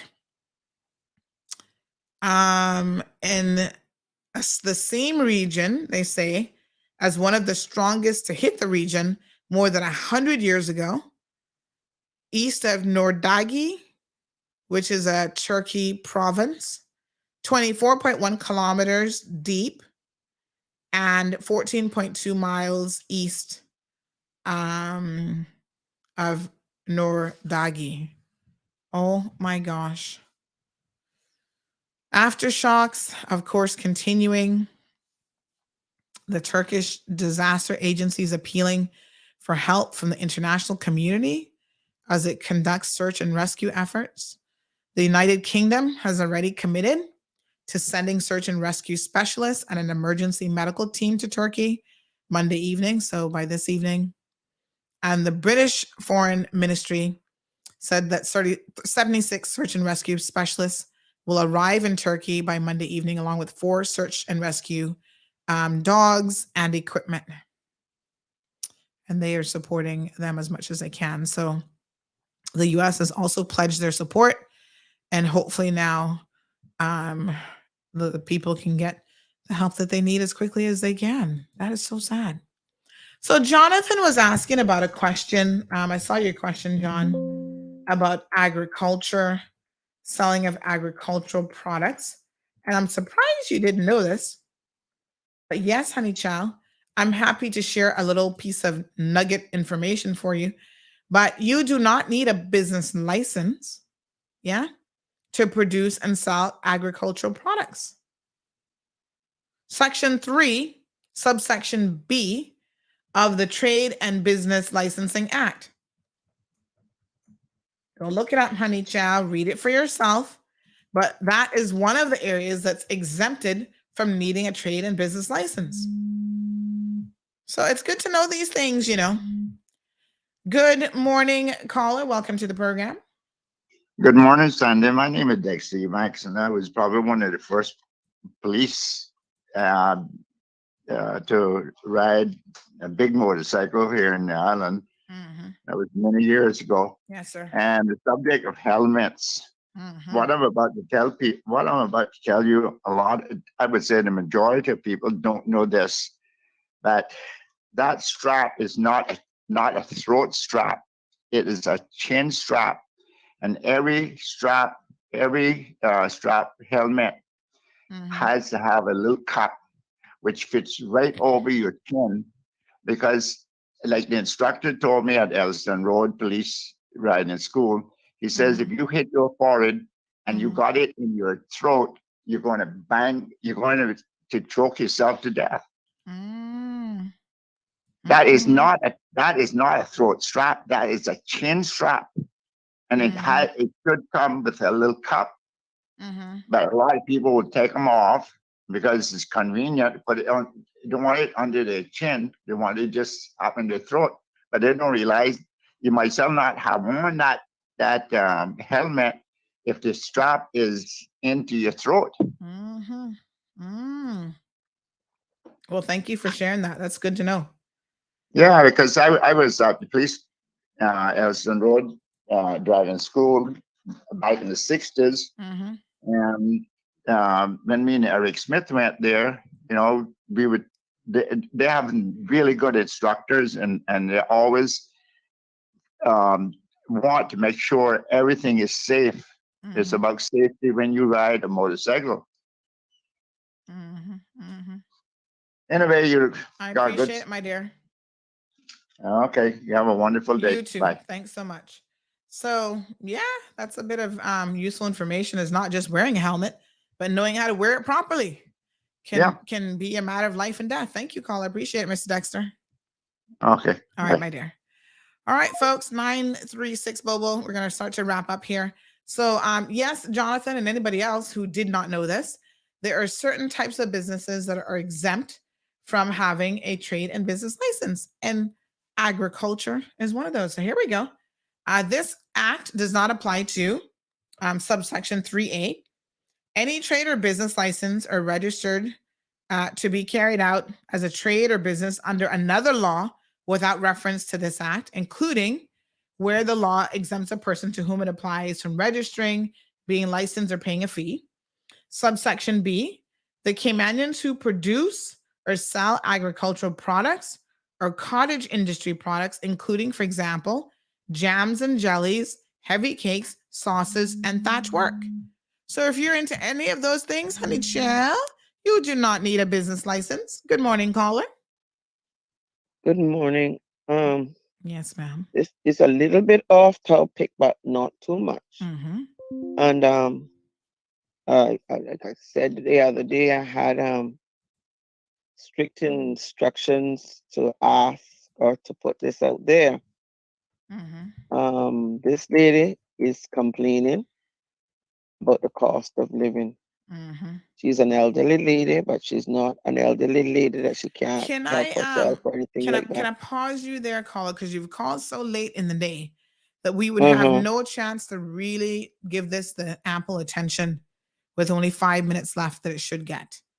Okay. So can I encourage you to call back maybe tomorrow after the Health City segment? No problem. Yes. No problem. All right, honey. Okay, because bye-bye. this is a big topic, cost of living, child. We could talk about that from now until infinity, but it's a pretty big topic. So 4 or 5 minutes left wouldn't be enough time, huh? All right. Just a continuation for clarity. Any Caymanian who is self-employed and who creates for sale artistic, dramatic, musical, or literary works, so AKA artists, they don't require trade and business license. So just FYI. Artisans, craftspersons, and other persons who do not carry on a business of their own, but who themselves are employed by other persons. Mm-hmm. Self-employed Caymanians who fish. Mm-hmm. Or any corporation or body which satisfies the board that it has been formed for the purposes of social or public welfare, religion, charity, art, or science, and that it applies its income and profits solely for promoting such purposes and does not permit the payment of any dividends to its members. They don't need a business license. That'd be like a lot of NPOs and stuff like that. So that's the law, folks. Some exemptions there. So yes, Jonathan, you can go grow some bananas, do the whole egg business, and you don't require a license for that. Thank you, Cayman Problem says that's why all these Jamaicans Higglers? Oh, Higglers. Oh, my apologies. I was like, what the heck is that word? Higglers selling produce all over Cayman at the farmer's market. But honey child, they're not Caymanians. Look at what the law said now, you know. The law said Caymanians. That is an important point. If you're a foreign national and you're doing it, the law does not apply to you in terms of an exemption. Feel me? That's why you got to read the details into the law, honey. So any other nationalities, I don't care if they're Jamaicans or Filipinos or anybody else, they should not be doing so without a business license unless, because I've seen this happen and people didn't know, unless they are actually employed by a Caymanian. Because there are some Filipinos, I've been receiving complaints down Fairbanks every Saturday. Come to find out, after we asked the government to look into it, the enforcement arms, they discovered that he's legit because it is a Caymanian business owner, but then he is employing foreign nationals to work for him. And of course, he still has to take out work permits and stuff like that for them. He just doesn't need a business license. So people only saw the Filipinos and they assumed that the Filipinos were there of their own accord. And in fact, they were working for a Caymanian. All right. So John LaRue, buenos dias, says, I was reading the papers over the weekend and there was an article in CNS, Felder and you, and I was quite surprised by the number of negative comments thrown at you. Did you read them? Thoughts? No, I didn't read them. What I would say is I spoke to Wendy last week, so I knew she was going to be writing the story. What I would say is it is of no concern to me what the 5 people who want to pretend like they're 50 people or 100 people on CNS get on their soapbox and write on a regular basis. You see, it is so easy for you to make disparaging remarks about a person that may or may not be true when you can hide behind anonymity. And that's exactly what CNS provides and why people do it.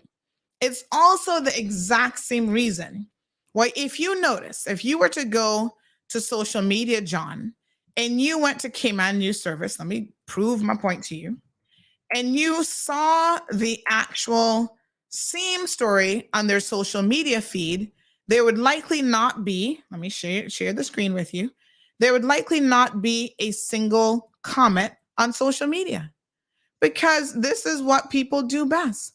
They hide behind this website with no degree of accountability because they can do so. And unfortunately, the way that the CNS platform, see, one comment, you see that? A singular comment. Because most people on Facebook, Miss Joan Watler says, you see, she was the only person who commented. Why? Because it's not as easy to hide behind social media. And there is a degree of accountability on social media as well, because your social media comments can be reported. So, honey child, those 5 or 10 people that are having a jolly good time over at CNS, I haven't read the comments, but it does not change it does not change the price of rice in China one bit. And more importantly, it has no bearing whatsoever on the facts of the case and whether or not that case will be successful in a court of law. Now, what I find interesting, and I know CNS loves to write about me because it actually gets them a lot of traction. I draw a crowd. I'm just saying. But what I find interesting is on Friday, I emailed the police commissioners. I said, sir, with all due respect, I was told over 2 weeks ago that I've been charged. Why have I not received the court summonses yet? How long does it take? From the second that you've decided to charge me, the papers should be ready. Where are the papers? I'm ready to defend my good name. Come on now. Don't be wasting years of my life in the court system that I simply do not have. Let's get it on, honey child. You believe you have a case? Let's take it to the courts and see. Me and my legal team are ready. Why have I not been served the papers as yet? I don't like the whole delay process, because they like to play psychological games with people's lives, and I'm not up for it. That's my only concern, John, is to get the process started so that I can have my name vindicated. So Ms. Brenda talked about January 20th of 2020. Thank you. Not 2019 was when we had that earthquake. Child, 2020 was the start of all kind of shaking up of things. Also CNS only accommodate. Yeah, I mean, it's I get it up to a point, and it's the nature of what CNS does, but the facts remain the facts. Everyone and a lot of people are very, very perplexed as to how, from a legal perspective, this is a criminal matter. And we've seen people, unfortunately, before use the criminal justice system to deal with a situation that is actually a civil matter. But because they're not getting the response that they want in a civil court, this is what they do. They turn to the criminal courts. And unfortunately, when it comes to me, sadly, the DPP has a lot of time on their hands. All right. Someone's asked about the definition of wetlands. We can ask that on Wednesday from the experts, Carlos. So please tune in then. All right, folks. So I thank you, as always, for tuning into the program and for your contributions and your attentiveness. We really appreciate it. We didn't become Cayman's #1 talk show just by way of a fluke. Somebody's calling us from Jamaica. Hold on. Good morning, caller. You're live on air. How can we help you? Yes, good morning. This is Giovanni Shart. I'm calling from Jamaica. Yes, sir.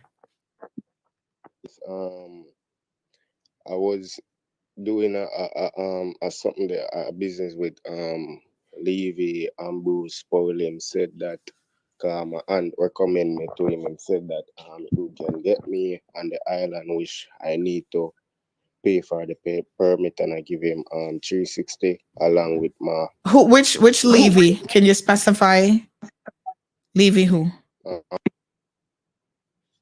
Say that again. Which Levy? What's the name of the person? Levy Ambrose Powell. Levy Powell is his name. Okay.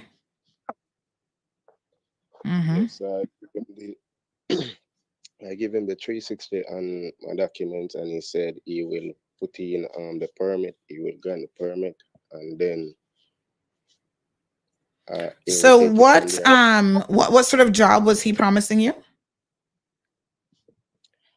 He said it's not a job at the time. He just can get me up on his business license, something like that, and I come and get a work. So he didn't have any job for you, and so he's telling you that he would take out a work permit nonetheless and get you an island. Yes. And then you would have to come here and find work on your own. Yeah. And do you know that that's actually illegal and against the law?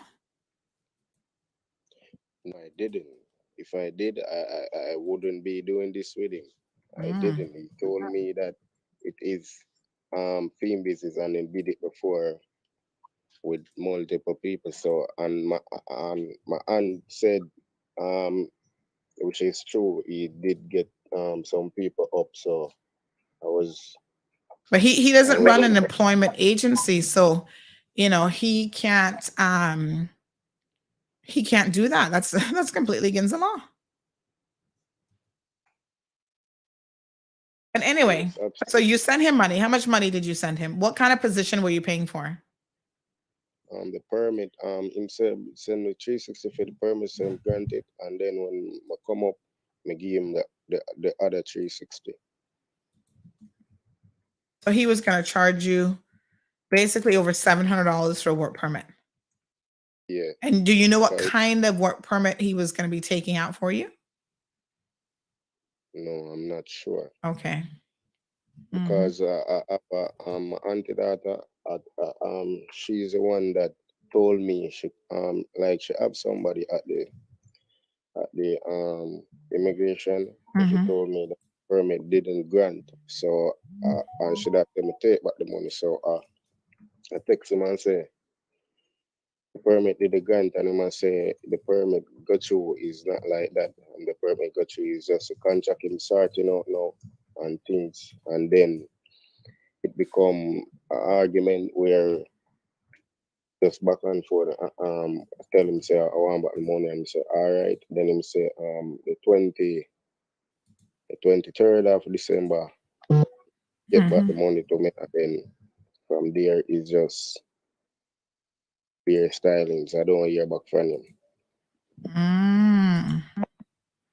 So he took all this money from you, then, is your point, and you can't get your money back. No, because my auntie I try to get to him, can't get to him. My auntie daughter I try to get to him and can't get to him. Then she told me that she put police on the case, and they were looking for him, and they can't get to him. They can't reach him either. The address, I don't know. Oh, okay. And so somebody told you must contact Morrow then to assist. Yes. You have a telephone number for him? Yes. All right. Give me 1 second now. Let me have the telephone number, my dear. All right.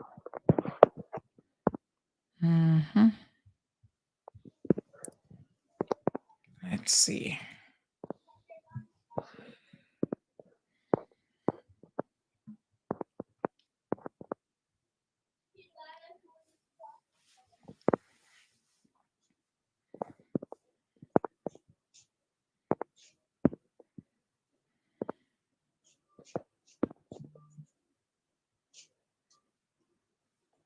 There it is. Okay, you just sent it on WhatsApp? Yeah. All right, hold on. Let me see if I can reach him on the phone. Just stand by here 1 second for me.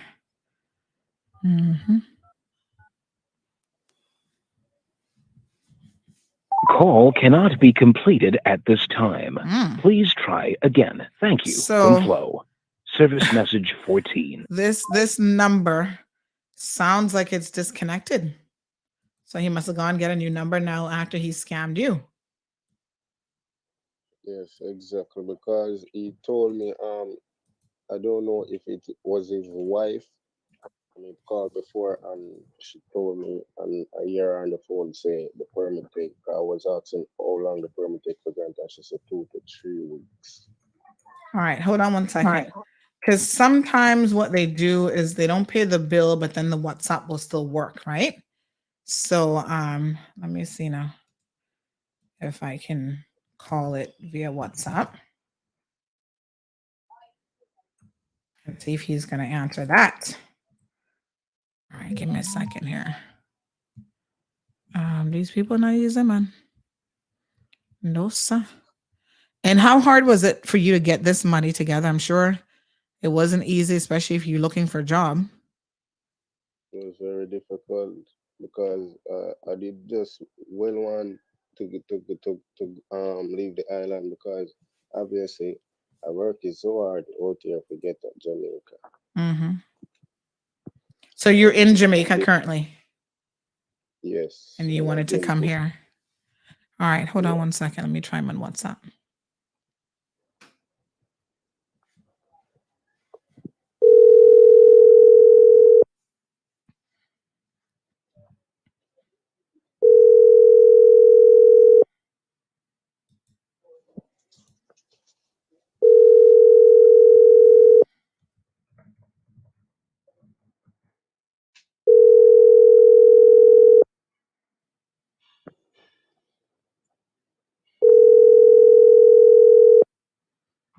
Mm-hmm.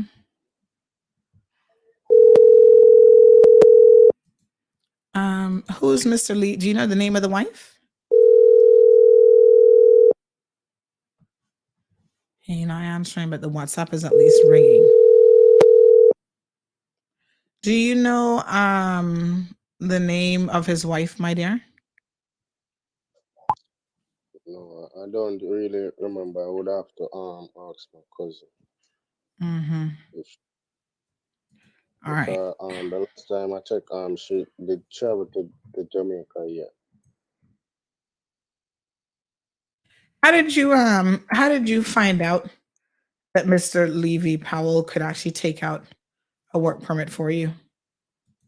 He's a Caymanian? Yes. So how did you hear about him? My auntie. Through your aunt. So this is something that he's done before. Yes, it seems to be because he told me that he get a lot of people there before. Mm. And were you supposed to just be paying for the work permit, or in that sorry, in that money that you sent him, was there any other fees that he was taken out of that, or what was the arrangement? It was I paid the 360 for grant the permit. Mm-hmm. Then after I grant the permit, I would send him like 75, and when I come up there, I pay him off the rest, which is 360. I would have to give him. I mean, I don't know what kind of work permit he was supposed to be taking out for you, but I doubt that that permit would have been $720 CI. So I suspect that some of that was going to be money that he was going to just be, I guess, paying or putting in his own pocket. So that's quite interesting. You know what I mean? Yes. So I see the message being delivered. So obviously, he's able to get WhatsApp messages.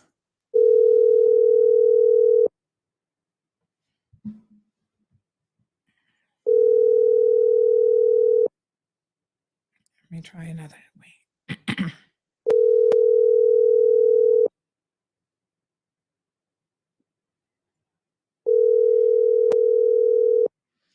All right. Anyone who's listening and knows Mr. Levy Powell, tell him we're looking for him. I'm going to try some another number.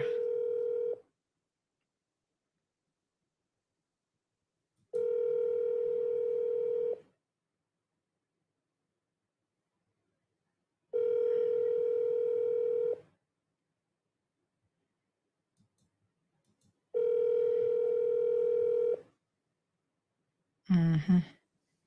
He not answering today, honey child. Don't worry, we're gonna find him for you. So you'd like how much total money did you send? 360. And how did you send the money to him? I didn't send it directly to him. I sent it to my mom, daughter, which is my cousin, and she gave him. I have a video that she do with she and Levy.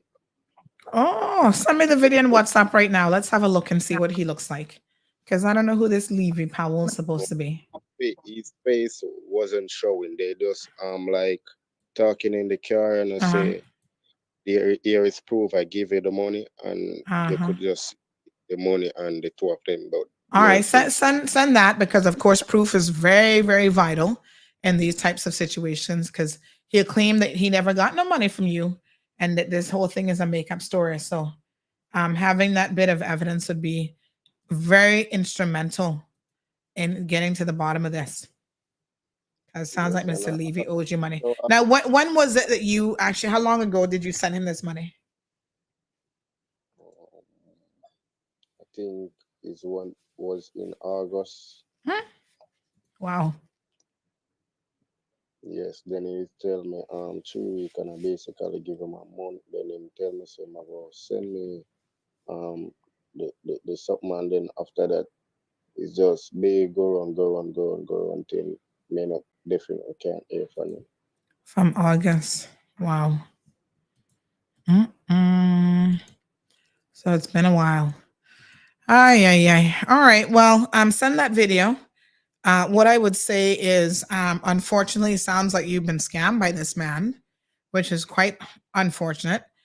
And, it's important. We get messages all the time. People I know are desperate to find employment, but it's important that you not put yourself in a situation where, you are going to come out on the bottom, which is exactly what is happening here, unfortunately. That is definitely what I didn't know. It's not like I didn't know my auntie recommended to him, so I didn't know the procedure. Mm-hmm. Yeah, and of course, they take advantage of the fact that people don't know. Yeah. All right. Well, I'll see what I can do. Obviously, you've WhatsApped me, so I don't have your number, and let me see if I can get on top of this for you. All right. And try to warn your friends, because I think they operate on the basis that people don't know how the process works. Yes, definitely. Thanks. Yeah. All right, my dear. You're welcome. What a sad situation, really. I hate to hear people taking advantage of other people. All right. So that was a call this morning from Jamaica. You hear the gentleman saying that he didn't know what the procedure was. And unfortunately, he has now been hoodwinked and has lost his $360. What a mess. Quite unfortunate, huh? But there's a lot of this that is happening. So once again, I feel like our enforcement agencies, if they got to even pay to take out ads in Jamaica, listen, maybe they need to talk to Andre Papsito, and do like ads on his show to warn the people of Jamaica. You cannot come to the Cayman Islands under those circumstances. It has to be a bona fide employer who, if they're taking out your work permit, they're the ones who have to have work for you to do. They can't take out a work permit for you and then say you must go out there and find work. That is against the law. Immigration, CIG, you know where y'all need that $500,000 fine is when it comes to immigration legislation. All right, so we have some what? Wait a minute.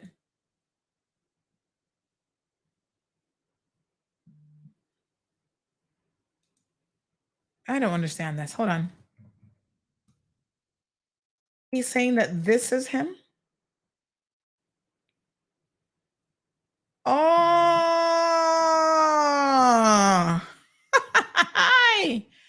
well, here it goes now. You know, honey child, when people are not willing to be law-abiding citizens in any way, shape, or form, you shouldn't be surprised when they break other laws. So look at you now, who the man is. Hold on. Because I was thinking, I don't know who the hell this Levy Powell is, but I don't think he's a Caymanian. I kind of find that hard to believe, you know. No, man. He must have married some fool woman and got status, but hold on. Here he is. Levy Ambrose Powell. Oh, he was featured in CMR back in 2019 for putting in a guilty plea, entered at the 11th hour, a theft of stolen goods. I feel confident in telling you that despite him having the last name Powell, he not no Caymanian. I'm sorry to say. He's one of your own. But you know, again, they get these anchor babies and anchor women. So here's the video. Let's have a look. Nicola, give me $360. Just sign the paper. $360? $360 she give me. He's a Jamaican trained hush, but Caymanian. Caymanian, my backside. No, sir.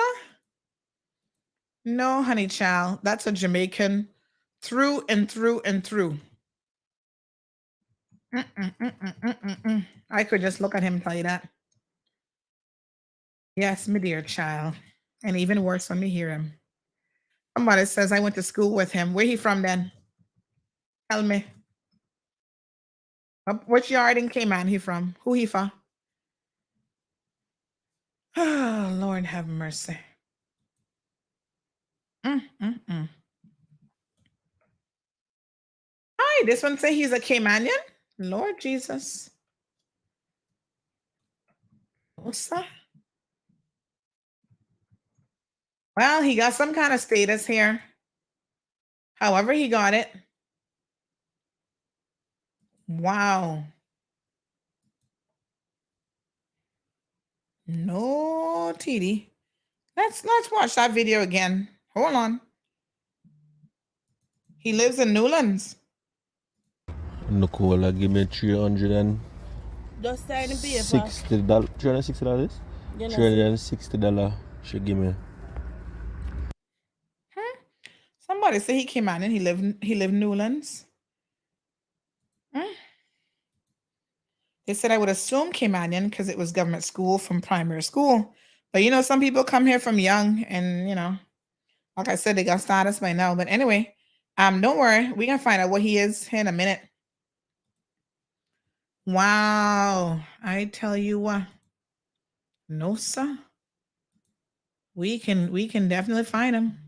Caymanian or otherwise. All right. This good gentleman in Jamaica, we will do our best to assist you. Wow.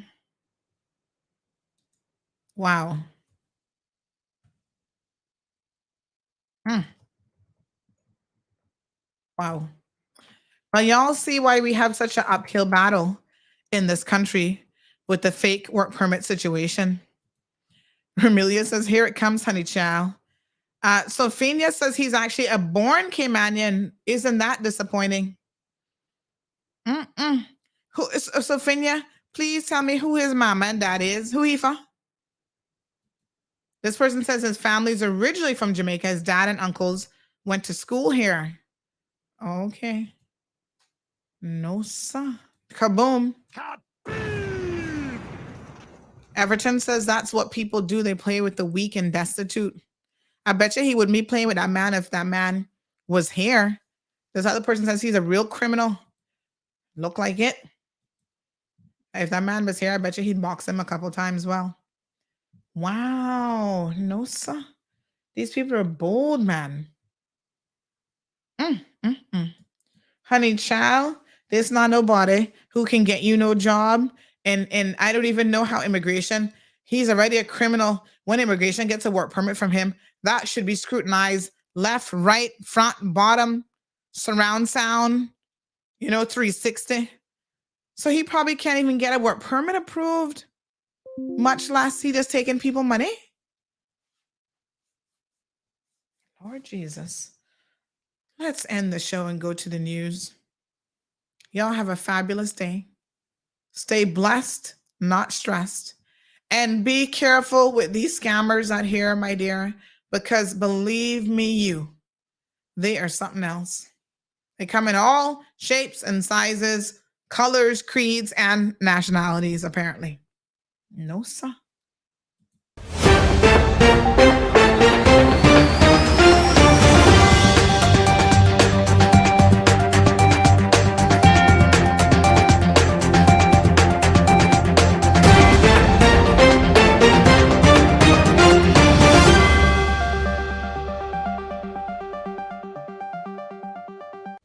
Hello, I'm Kevin Watler, and this is your CMR Daily Buzz. Here's a summary of some of Cayman's latest headlines. A man has been hospitalized after he sustained head injuries during a fight at Sol y Luna early Saturday morning. Those involved in the altercation left before police arrived. Police say there have been an increase in thefts from vehicles, with perpetrators targeting unlocked car doors. Once inside the vehicle, the thieves steal any valuable items that may be inside. 2 people were robbed of cash and bank cards on Thursday by an armed man with a machete at an address on Kennedy Drive in Georgetown. Police said the location had been previously the scene of 2 reports of robberies related to illegal gambling. The UK government has increased passport fees for all applications. This increase also applies to overseas territories like the Cayman Islands, and this is the first time in 5 years that the cost of applying for a passport has increased. Oh, the guy. The Cayman Islands Shipping Registry, a division of the Maritime Authority of the Cayman Islands, has launched its year-long celebration of serving the jurisdiction for 120 years. Now for your CMR weather update. It's brought to you by WG Charters. Sunrise at 6:58. So how did the police deal with Lots of sunshine is expected when the temperatures at 83 degrees Fahrenheit and humidity at 71% like the forecast calls for. It will feel like in the mid to high 80s. Winds northeast at 10 to 20 miles per hour, and the sun sets at 6:21. So at nighttime, you're the saying temperature that you falls don't owe the man any to money, high 70s. and Looking forward, police similar have not weather conditions are expected. If you'd like to know more on any of these stories, visit CaymanMallRoad.com or follow Cayman Mall Road on Facebook, he has a LinkedIn, video of where you took Twitter, the money and and he's asking for you to YouTube. return his That's money. it for now on a Daily Buzz. Thank you for joining me. Please stay safe and God bless. Like I said.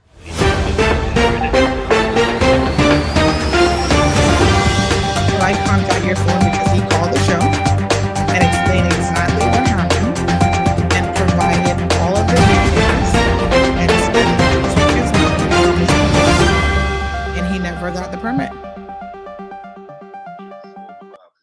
Mm-hmm. So he did that.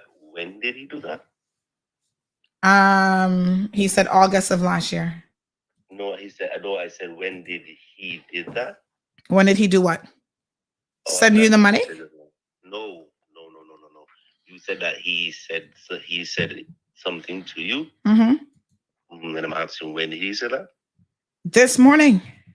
Okay, so the thing about it is now. So what is he expecting to happen? To get his money back. Hold on. Let me ask you something. Mm-hmm. Because if he got the police involved and the police them dealt with it, and then he come to you now, and what is he expecting you to do? That's what I'm trying to find out. He's expecting me to help him get his money back. But if the police dealt with it, why are you trying to get his money back, Sandra? He didn't mention anything about the police dealing with it. He says that so what you should try to do is contact the police them about the information that you have, and then get back to me after that, okay? Okay. We will be more than happy to do so. No problem. Sandra. All right. Good. Mm-hmm. Hold on now. I'm aware that I'm live, folks. I know a lot of you think I don't know that I'm live. I purposely pulled the news back out so that you guys can hear this. So hold on a second now.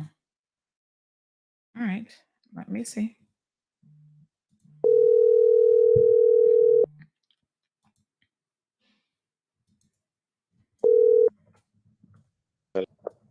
Yes, sir. So he just called back and he said that the police were involved and the police have cleared him.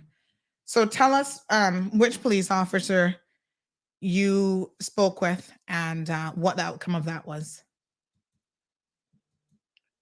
It's not me. It's my cousin, so I would have to ask her. Okay. All right. So yes, find out what that situation was and let me know. Because he's saying that he hasn't done anything wrong and that basically the police have cleared him. So he doesn't know why you're reaching out to us for any help. I'm going to talk with my cousin. Okay. And ask her.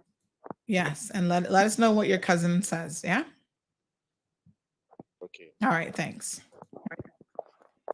So somebody else says he's just like his mother. She did the same thing to me when I was younger. Took money and didn't want to pay it back. What a hot mess. But no, I'm aware that I'm live. When he called, I switched off the news so that we could hear exactly what he had to say and all of you could hear it as well. So he did return a call. That was nice of him.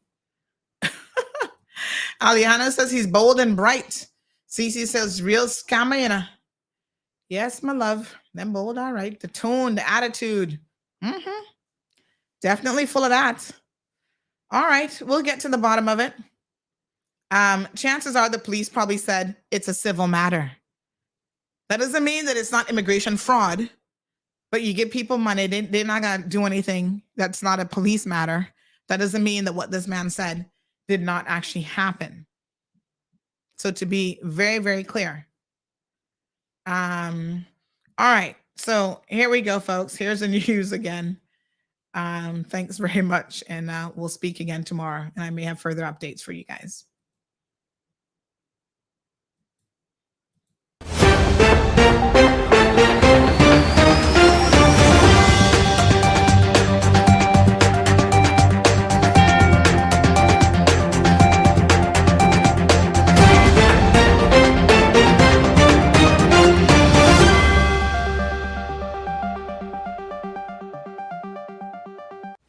Hello, I'm Kevin Watler, and this is your CMR Daily Buzz. Here's a summary of some of Cayman's latest headlines.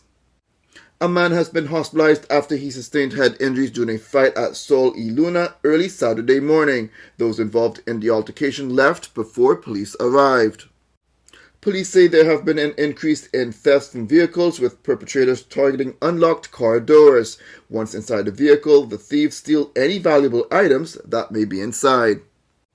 2 people were robbed of cash and bank cards on Thursday by an armed man with a machete at an address on Kennedy Drive in Georgetown. Police said the location had been previously the scene of 2 reports of robberies related to illegal gambling. The UK government has increased passport fees for all applications. This increase also applies to overseas territories like the Cayman Islands, and this is the first time in 5 years that the cost of applying for a passport has increased. The Cayman Islands Shipping Registry, a division of the Maritime Authority of the Cayman Islands, has launched its year-long celebration of serving the jurisdiction for 120 years. Now for your CMR weather update. It's brought to you by WG Charters. Sunrise at 6:58. Lots of sunshine is expected when the temperature's at 83 degrees Fahrenheit and humidity at 71% like the forecast calls for. It will feel like in the mid to high 80s. Winds northeast at 10 to 20 miles per hour and the sun sets at 6:21. At nighttime, the temperature falls to the mid to high 70s. Looking forward, similar weather conditions are expected. If you'd like to know more on any of these stories, visit CaymanMallRoad.com or follow Cayman Mall Road on Facebook, Instagram, LinkedIn, Twitter, and YouTube. That's it for now on A Daily Buzz. Thank you for joining me. Please stay safe, and God bless.